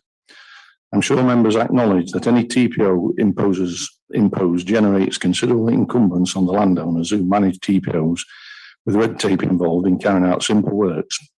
It is on that point that I ask members to consider the implications of this order. We have hundreds of trees and this order would affect. You will have all read the officer's report, which recommends that new TPOs should be made. And if you accept the report to be accurate, you will no doubt make those orders as recommended. However, before you decide, it is important that you consider if the officer's report falls short in the due process and if making of the TPOs is justified and fair. Firstly, on the background of the report, the Ashover-Inton TPO of 1944 was a provisional TPO to cover trees after the war. We requested information on the council's then reasons for that order to establish the purpose and what is sought to protect. We have not received any information from officers on those facts. The report states at paragraph 1.2 that the order is unenforceable. To avoid any challenges in future years, I ask members if members today can agree to revoke that obsolete order. I would also ask members today to consider if due process and appropriate methods of evaluation accord with the 1990 legislation amendments and guidance on TPOs, which have been carried out. I believe not. The officer report at 1.7 states, before confirming any order, the council should satisfy itself that trees would bring a reasonable degree of amenity. It is not the case here, and I will explain. The report at 1.8 is incorrect. Officers have certainly not fully assessed correctly the trees set out in the regulation guidance, thereby misleading members on recommendations to this order. Members should make particular note that under paragraph 1.8, the officers advise, and I quote, only the trees only offer significant amenity when taken together with other trees and woodland in the vicinity. This statement should therefore conclude that the trees alone are not significant to justify TPOs without the other trees and woodlands being part of that order. This order would be unjustly imposed. At paragraph 1.10, the statement of single land ownership is incorrect. Several landowners own part of the mapped area and have not been notified or are unaware of this order. Paragraph 1.10 suggests any such order might be afforded an interim protection. Any proposed interim time must be defined and not allowed to run indefinitely. Otherwise, landowners will be left with no accurate defined TPO. Such an interim would in this case be considered unjust, but it would assume that all other trees outside the notice, which officers consider significant, would be included in any such interim. Paragraph 1.11, the officer states, and I quote again, that these trees hold no greater value than others within the Ashover area. Many of those other trees referred to do not have TPOs imposed on them. Members, you are asked to consider this point if the trees in this order have no greater value, why TPO should be imposed without genuine reason and fairness to the landowners. With regards to the TPOs themselves, TPO 281 and 283, the objection to these is made on the following grounds. The council has legally failed to identify and notify all landowners who are party to this order. The notice was issued prior to the council undertaking any evaluation process which does not accord with the guidance and legislation and does not follow the procedures set out in the guidance flowchart 1 on TPOs. Council should not accept replacing a defunct interim TPO of 1944 as the reason to impose a new order which does not accord or follow the regulations and guidance to make TPOs. The mapping evaluation. Seconds remain. I'll leave it to the council, to the members if they want to do half a page after that. In evaluation and amenity and tree conditions have not been accurately carried out, and these make the orders in accordance with the council's chosen method of assessment known as tempo. The evaluation process of the trees pursuant to this order has been undertaken by an inexperienced, fast-tracked and newly qualified officer. The officer has no qualifications in agriculture to correctly and thoroughly evaluate the trees of this order. I would ask if the members would like to hear the last objections. I'm happy to hear that. Everyone is, it's only a few seconds. Thank you, Nikki. Thank you. You get the point to it. The evaluations are therefore subject to many errors which have been raised with officers. TPO notices have been placed on trees that would clearly not be TPOs if correctly evaluated under tempo. Trees considered in the report are outside our land ownership, but have been considered important as referred to in the report. These have not been part of any such order, which is unreasonable and unfair. On TPO 282, which is the woodland, and further comment. The notice covers woodland that has not been visited at all by officers. Effectively, no evaluation has been undertaken to issue this notice. This is a gross failure in making this TPO. Indeed, some areas are not even woodland. The mapping in the order is wholly inaccurate, and the council have a legal duty to correctly map, survey areas that have been placed under a woodland TPO to avoid disputes over what is encompassed in the TPO.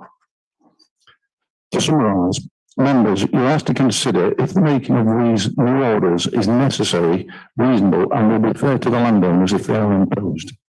The main rationale on the report is for the new TPOs to replace an obsolete temporary order. This should not be a reason to make a new TPO. Had the correct procedure under the guidance and the flowchart 1 been carried out, then it is unlikely that these orders would be before members today. It is important to consider errors in the report and evaluating trees correctly. We should accord with regulations, guidance, methods. It is demonstrated that it does not. The assessment should have been clearly and diligently undertaken by a qualified person, and members should resist to make an order where, in this case, it is demonstrated the order is misconceived. It is important to consider whether the officer report places other trees which are not part of this order. Those trees appear to have been a key and intrinsic consideration of the officer's evaluation. Without the other trees referred to, it must surely follow that the trees in the orders do not have significant importance to justify TPOs. These trees are the same as many other trees that don't have TPOs in Ashover. Members, finally, we are asked if the objections made today have genuine cause to be raised. Also, to consider if the obsolete TPO should be replaced without being subject to an accurate evaluation process, fairness to the landowners who will be affected. Members are asked to consider the objections raised today and asked not to make an order that has been inadequately evaluated under a regulation guidance and does not accord with the legislation. Thank you. Are there any questions? Chair, I've just got a simple question, and it's on. I've just got one simple question, Chair, and it's if you'll afford me. I know there's a a bunch in Ashover that are doing a thing with trees that can get in blanket TPO on everything. Is that part of this, what you're speaking about? Not to my knowledge, this is totally different. Okay, thank you. No further questions? Thank you. Just like to take a seat. Thank you. Are there any questions for the officers? Chair, I'd just like to Councillor ask that self-same thing of Adrian then, because I believe, or indeed William might know, there's somebody somewhere got quite a large blanket TPO on a lot of things in Ashover, and I wondered if that's part and parcel of this. Yeah, I'm trusting that you can hear me first and foremost. Just in answer to that, many of the points you've heard Mr. Atkinson raise are perhaps relevant towards that other site actually, but yes, a provisional TPO 278 was made on a significant area of woodland to the southwest of Ashover near to Falgate, but due to the cancellation of the August committee meeting, it wasn't possible to bring that to members for confirmation, so that order is now fallen, so there is no TPO 278. It is I believe that's the area of trees that Councillor Elliott is referring to. Subsequent to that, I've been asked to meet with the landowner in that case, who raises many similar queries that you've heard Mr. Atkinson raise this afternoon. I've not yet done that, but in short, the answer to Councillor Elliott's question, Chair, is these trees are not the same as those trees that have also been a request made to blanket TPO. Thank you. Councillor Armitage? Yes, Adrian, Mr. Atkinson relates to the way that especially 282 was that no officer has been and had a look, and that the regulation guidance hasn't been adhered to. And he also makes comments that the person who has done the others are not qualified to do so. Could you enlighten me on this, please? Just first of all, and Jim may be able to comment on this if I get it wrong, but the legislation, Chair, purely and simply, as far as I read it, gives the power to local planning authorities to make tree preservation orders in the interests of protecting trees in the wider sense. So that's, as far as I understand it, where the legislation lies. I believe that Mr. Atkinson is speaking to you this afternoon is talking about other guidance as how that takes place, and bearing in mind the resources available to the planning team at the moment. That work has been done as far as possible in conjunction with other work.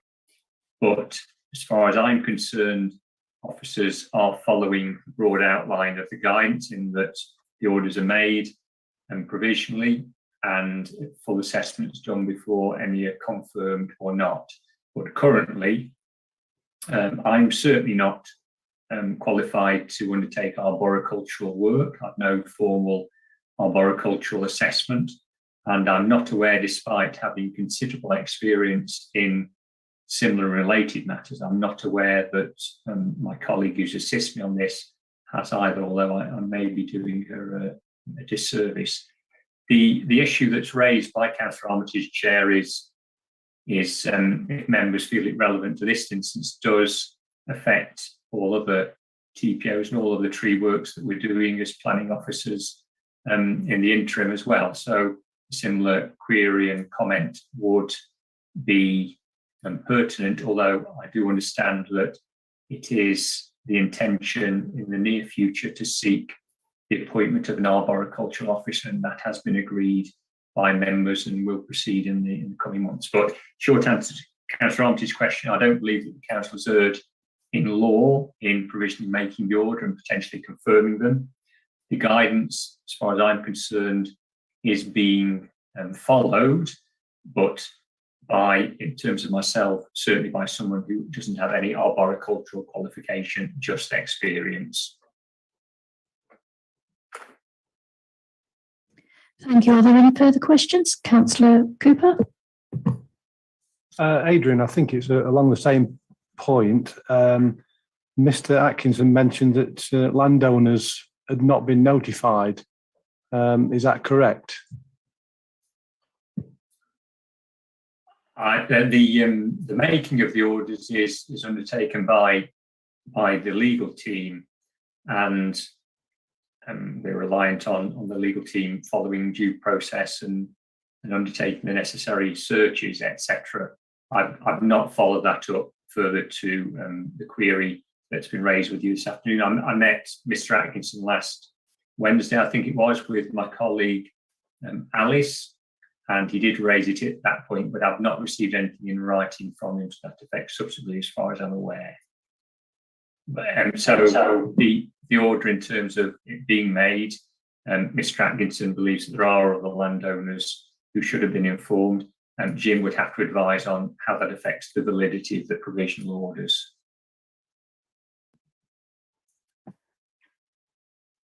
I think if that is the case, there have been landowners that haven't been notified of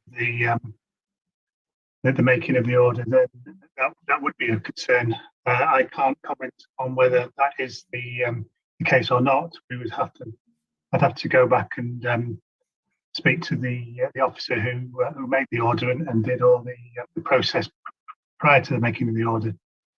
So I can't comment at this meeting whether all the owners have been correctly notified of the making of the order or not. Thank you. Are there any further questions? Councillor Bell? I think there are too many questions, to be honest. I think we find ourselves in a situation where information is probably too scant to make a decision. I think that the Speaker raises some legitimate concerns which need addressing before we can make a decision. I'm always, just as a comment, Chair, if I may be allowed to make it, is that when you do a blanket TPO, it does put a loss of onus on a landowner who has a woodland, and that every single tree, if it is TPO'd, and every time something happens to one, you've got to apply to do something with it.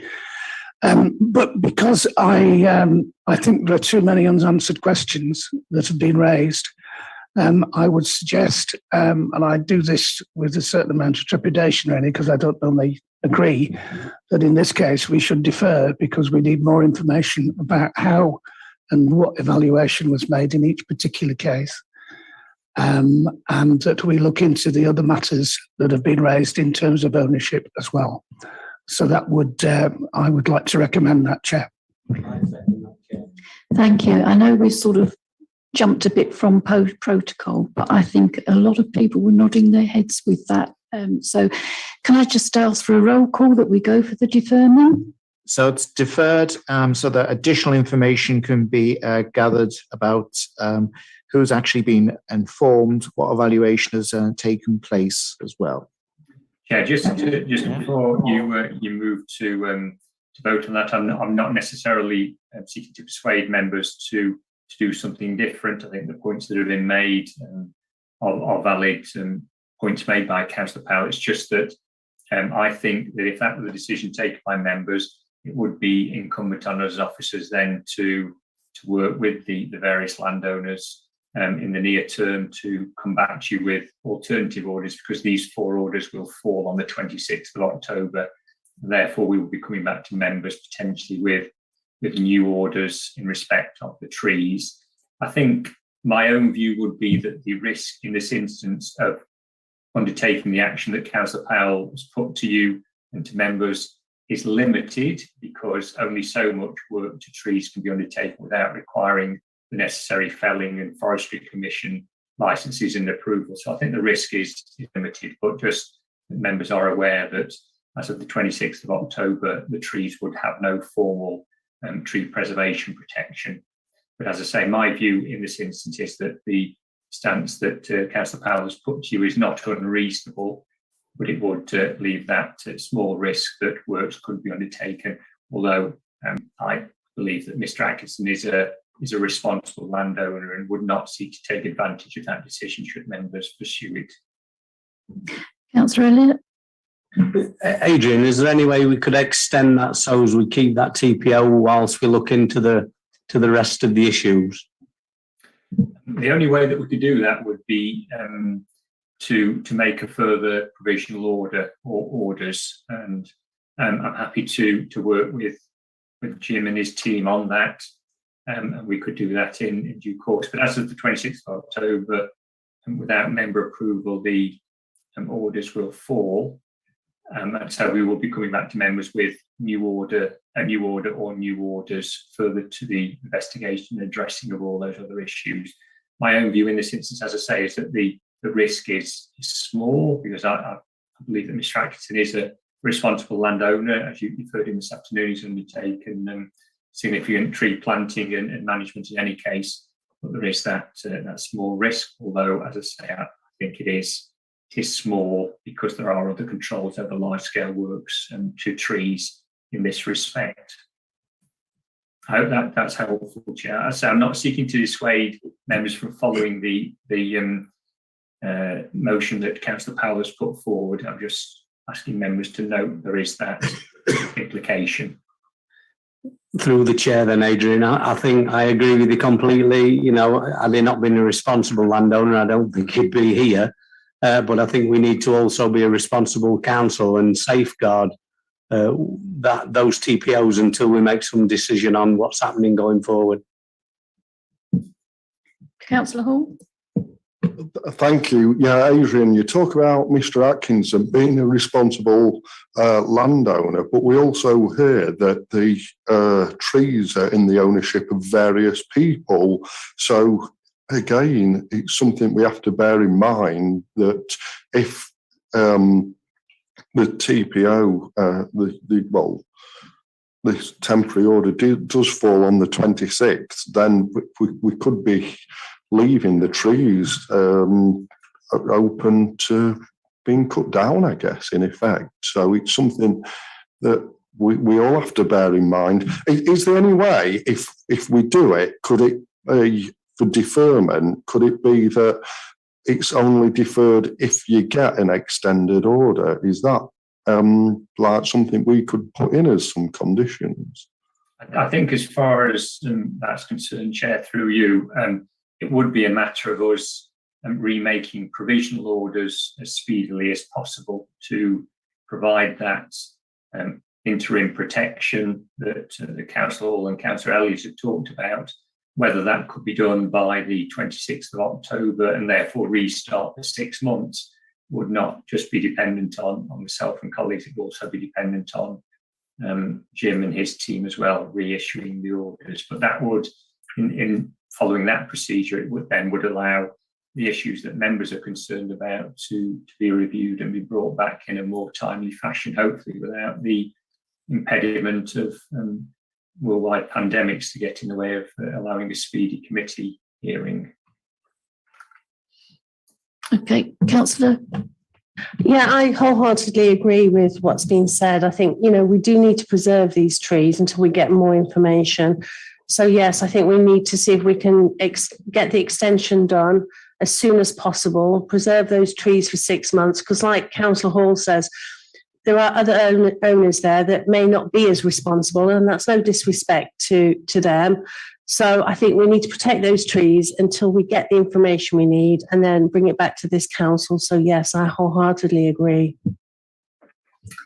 Yeah, just so I can be absolutely clear on this, I believe that I'm hearing that members are saying that not to confirm the 4 orders before you this afternoon, as per Councillor Powell's comments, but as speedily as possible to reissue 4 provisional orders and then address these issues during the 6-month consideration of them. That's what I'm understanding from the debate. I don't want in any way to misunderstand the wishes of members, but that's what I'm hearing, that we would follow or take a vote on Councillor Powell's motion to not confirm the orders, but take a decision to reissue the orders as speedily as possible to mitigate that risk as much as possible, and then address these issues within the 6-month period that we would then have following the making of those reissued orders. That's what I'm hearing, and that's what I'm understanding is the case.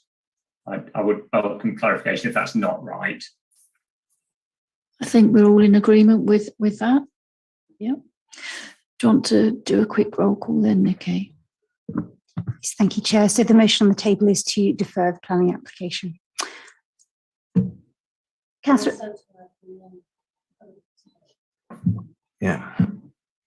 Armitage. For. Councillor Cooper. Councillor Elliott. Councillor Foster. For. Councillor Hall. For, but only if we get the provisional temporary order in place. Yeah. Councillor Hancock. For. Councillor Hartshorn. For. Councillor Jones. For. Councillor Liggett. For. Councillor Powell. Councillor Ridgway. For. And Councillor Ruff. For. It's unanimous, Chair. Thank you. Very briefly.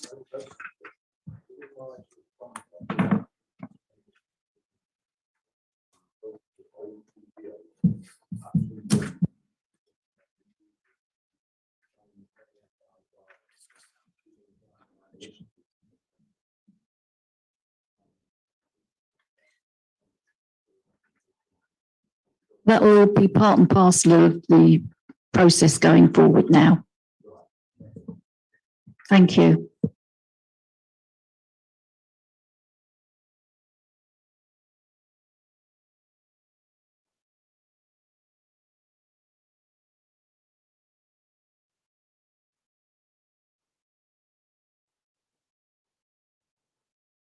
Right, ladies and gentlemen, item 8, section 106 agreement, and this is going to be presented by Adrian. Yes, thank you, Chair. I hope that the report before members is self-explanatory, Chair. First of all, my apologies that it's taken us this long to come back to members further to the last consideration of this 11 months ago. That's longer than we would have hoped, but I hope members understand that there's been mitigating circumstances in this case. The report, as you've read it, Chair, and as the appendices work, outlines 3 elements. First of all, where we've received monies in respect of the Section 106 agreements. Secondly, where we've received monies, but we are seeking to where development started, where we're seeking to recoup those monies, and finally where there's monies outstanding, but where development hasn't yet triggered the payment of them. And as is customary, we've set out in Appendix A, which is in the supplementary papers, 4 red items whereby the time period for spending the money is coming up to conclusion, and that's set out in your papers, Chair, at paragraph 1.5, those 4 items where the money is needing to be spent within the next couple of years. And in all those cases, Chair, officers are monitoring those situations where necessary, organising the spending, the proper spending of the money.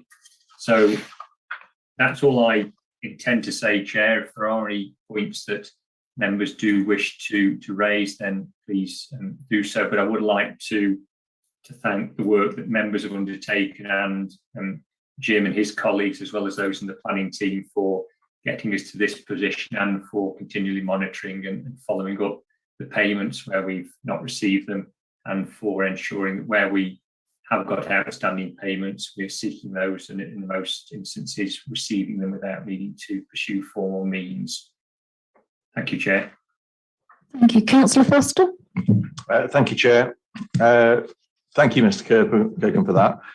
This new system we've got in place now is much clearer, and it's much easier, I think, for members to be able to look at this. I think in the past, before we had this traffic light system and the 3 separate tables, it was much harder, and very often you'd been planning and this just go by with a nod, rather than this being the place to actually question when an update on each particular item of each particular piece of 106 monies. So that was the whole principle behind making these changes, so members could look at it and question each item. And moving on from that, I would like to pick up 3 items, but before, I also remember that during the design of this new system, there was still a lack of clarity between whether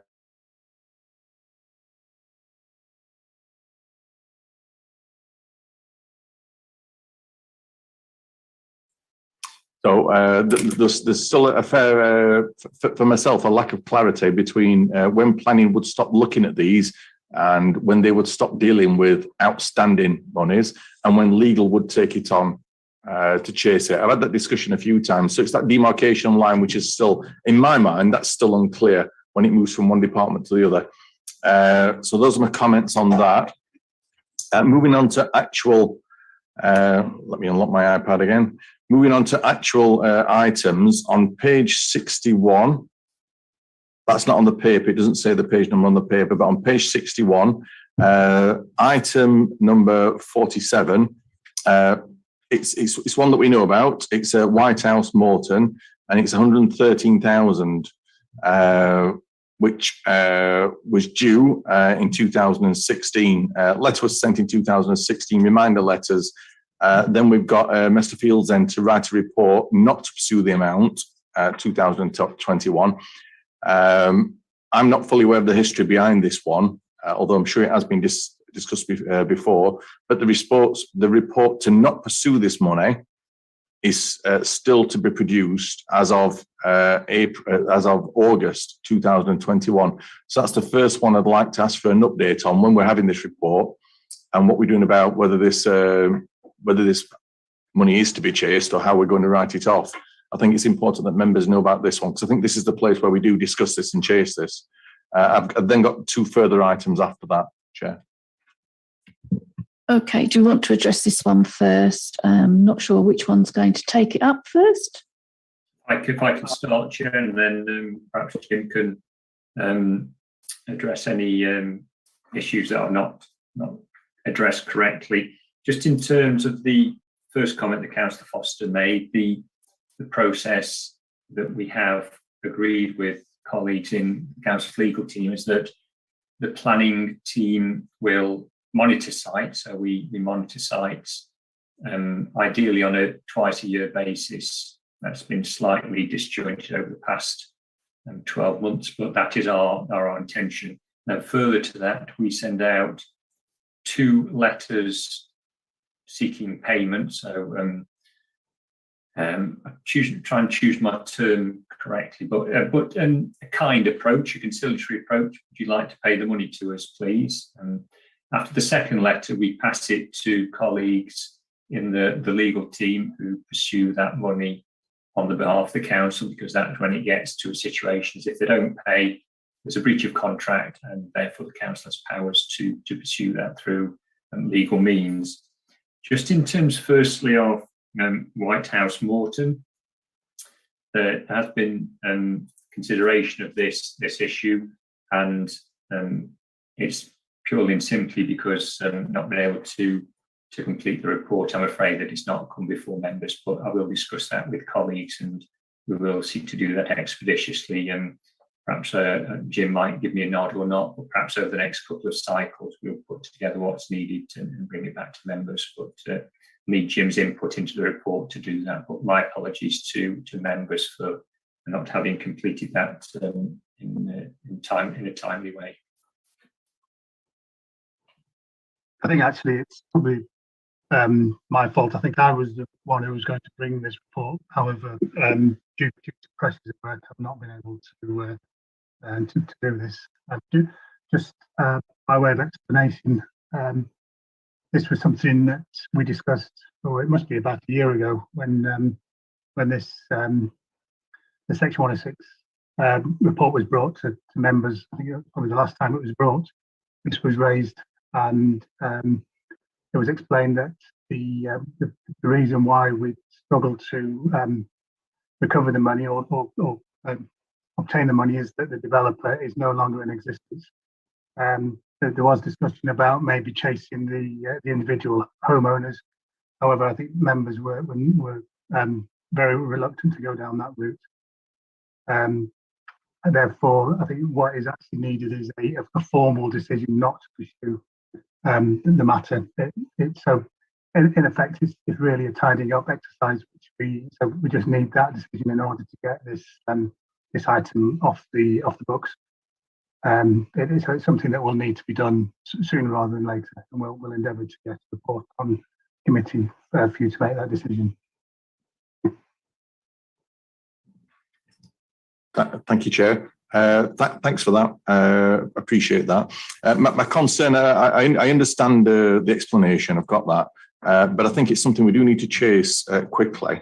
And these reports do need producing. I know there's been pressures. We've all had pressures lately, whatever area we work in. But we've got the public looking at us with things like this. So that's why it's important that we're on top of these things. That's my view on that, and that's why we need these reports. And we need to be, if we do decide to write it off, we write it off, and it's made clear rather than it hanging around. The next one is the one below it, which is reference 53, which is the Royal Hotel Eckington. This is a smaller amount. This is 9,000. If we look at the latest comments on it, work completed on the site, AK, I'm assuming that's yourself, Mr. Kirkham, sent letter 22nd of July 19. Now, I know other things might have happened on this, and I know there'll be an update, a verbal update, but the whole idea of this system is that we can look at it and get, immediately, and the public they can know exactly what's happening with this. Now, if that is the latest thing that's happened, a letter sent in July 19, if it is, I'm sure there's a story to it, a report to it, but if that's the last, that is quite poor. I feel it is anyway. So if you give me an update on that one, whoever it is on that. Chair, unfortunately, I don't know the details sufficient to respond to you now, I'm afraid, but I can either report back to members at the next planning committee, or I can write to Councillor Foster independently in the meantime when I've had a chance to look into the matter and the reasons why the situation is as it is and it's not been pursued. But I can't answer at this moment, I'm afraid.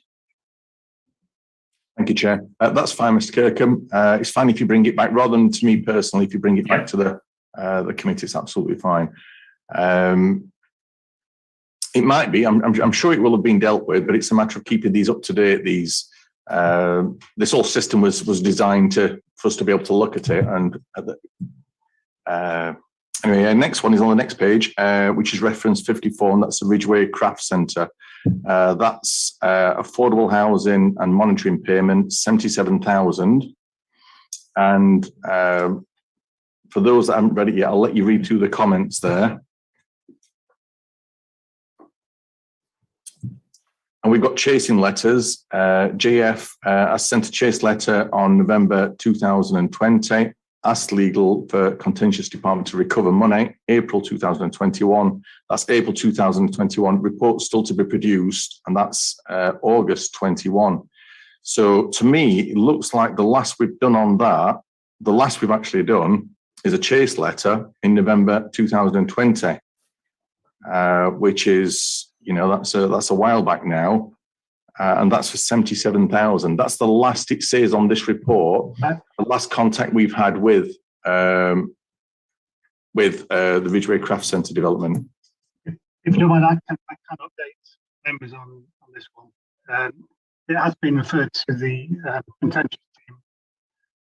Who have been in negotiations with the developer. However, the developer has denied all liability to pay the money under the 616 agreement. Therefore, the matter has now been referred to court. So court proceedings have commenced. I think they were lodged sometime in August. So we're currently waiting for a court date from the county court. So we are moving on with that, and I think this item just does need to be updated for the next time. So things are moving on. Thank you, If Chair. I can just add to that, if I may, my apologies if things have moved on since the report was first produced. It was intended to bring this report to members in August, but as members will recall, the committee was cancelled then. So as I wasn't present at September committee, I rebranded the report for this meeting and may have been remiss of me not to have brought it and checked all the advice as of the August committee. So I apologise for that, but that's the reason why maybe some of the updates aren't as update as they may otherwise have been.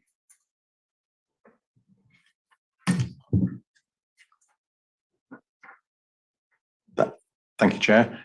Thanks for the report on that and the explanation. I think the key thing is here for me is that these need to be updated so we know exactly what's happening on them, because it's our job to look at these and it's our job not to nod them through, but it's our job to ask questions on them and make sure that they're being looked at correctly. Can I just ask when the next report will come through? Because I know you said earlier that for different reasons, it's been a while since you've brought us one of these 106 reports. There's no reason why a report like this shouldn't be brought for me at the end of every property meeting, because it's the same report with just updated notes. It's not like, and then we can be on top of it all the time. For me, I know we probably have to seek other members' views on this, but rather than us receiving this in another 6 months, this, for example, you could bring us the same report, but updated at the next planning meeting. It's not onerous, that. Thank you. Yeah, just in response to Councillor Foster, it's currently the request of planning committee that we bring report to members every 6 months. That's the current request, and therefore this report is 5 months out of date. Hopefully, in this instance, members understand that the reasons why that may be the case. That's currently the process, and clearly take members' views on how often you would like the report and how much in depth you would like it. My only concern about bringing it every month is that leaves us limited time to actually turn it around between the close of one committee and the deadline for the next committee, which is only 2 weeks away for us in preparing the papers. That's my only concern about that, Chair, but clearly members wish the report to be brought on a more regular basis than every 6 months, and that is something that can be arranged. Adrian, I'd be quite happy to see this on a quarterly basis if the group is happy with that. I know Councillor Ridgway's got a comment to make next. Through the chair, I was just going to say every 2 months maybe might be better. But I'm happy either way, 2 months or quarterly. Chair, I think quarterly to give the officers time to turn the stuff around and give us the information. And if anyone's got anything particular that they need to keep an eye on in their own district, I mean, this can always be flagged up through the officers quite quickly. Yes, Chair, certainly members don't need to leave it before there's a formal report to planning committee to raise issues of 106s with officers. If there is particular concern of members, the report is with you, and therefore you have an up-to-date position on the 106s, and if there are issues in the interim. But certainly a quarterly report that would go back to where we were maybe a couple of years ago, and certainly that in terms of updating notes and making progress will be, in my opinion, more deliverable by officers to provide a more meaningful report to members. But I'm in the hands of members on that, of course. Okay, would members be happy with quarterly? Councillor Liggett? I just wanted to ask Adrian a question about one of them on here, if I can. Yeah, sure. Number 41, the Woolpack at Sherland. I noticed that we've got supposedly an monthly instalment of just under 2,000. I wonder if that is being paid, and I wonder why, because one of those properties sold for 850,000. just in terms of whether it is being paid, I seek Jim's advice on this, but that was an agreement that's been reached with the council's legal team. And so I presume that the monies are being paid, but I don't know for certain.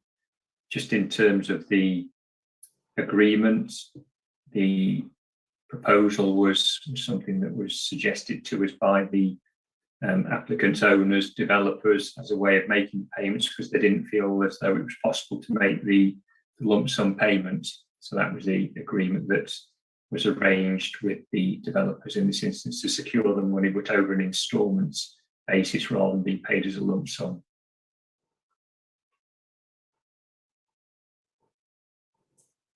Okay, so we'll go back to my earlier question. Is everyone happy with quarterly? Sorry, Chair, I can't confirm whether they've been paid the money or not. That would be a question for the council. Sorry, I can't understand you. Can you speak up a bit further? I was just going to say, I can't confirm whether or not they have been paying the monthly payment. That will be a question we need to raise with. I think I understood that. Finance. I think we get the gist of that, Jim. Thank you. Right. Certainly in that instance, Chair, if Councillor Liggett's happy with this, I can raise that with the legal team and write to her, and when I've had the response, so can advise Councillor Liggett and as an individual member on that instance that the money is being paid. But of course, we can then update the comment section when we next bring this back to members, should you determine a quarterly update is appropriate, and the next update will be in January, and therefore we can bring that to the attention of all members. But in the meantime, I propose I write to Councillor Liggett and give her an update personally. Okay, Adrian, thank you.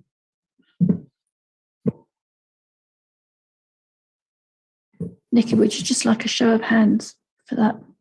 Can we just have a quick show of hands for quarterly? Everyone's happy, thank you. Thank you for that, Adrian. Thank you, Mark, for the work that you've done on this with the officers.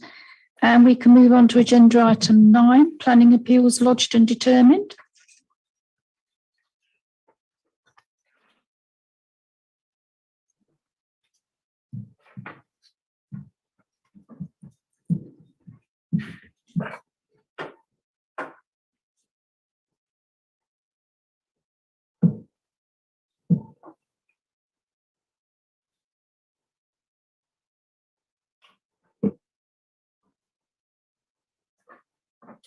I don't know if you wish me to say anything or not, Chair. Has anyone any questions for these? No, you're off the hook this time, Adrian. Quite a slim version of this report this month, Chair. So that's good on so many levels. Thank you. And as for item 10, matters of urgency, I do not have any. So, I've got a hand raised, Councillor Liggett. I hope I can add this now, because we keep having this problem with TPOs and tree work. And I've spoken to a Dr. Rinder, who is a member of the Institute of Chartered Foresters, and he's quite happy to put it in writing that we do need a qualified arboriculturalist to determine whether trees should be felled and work carried out. That position is actually being advertised so that we've got it on a planning team. So then we'll have a full complement of everything we need. Thank you. Thank you all, ladies and gentlemen. See you next time.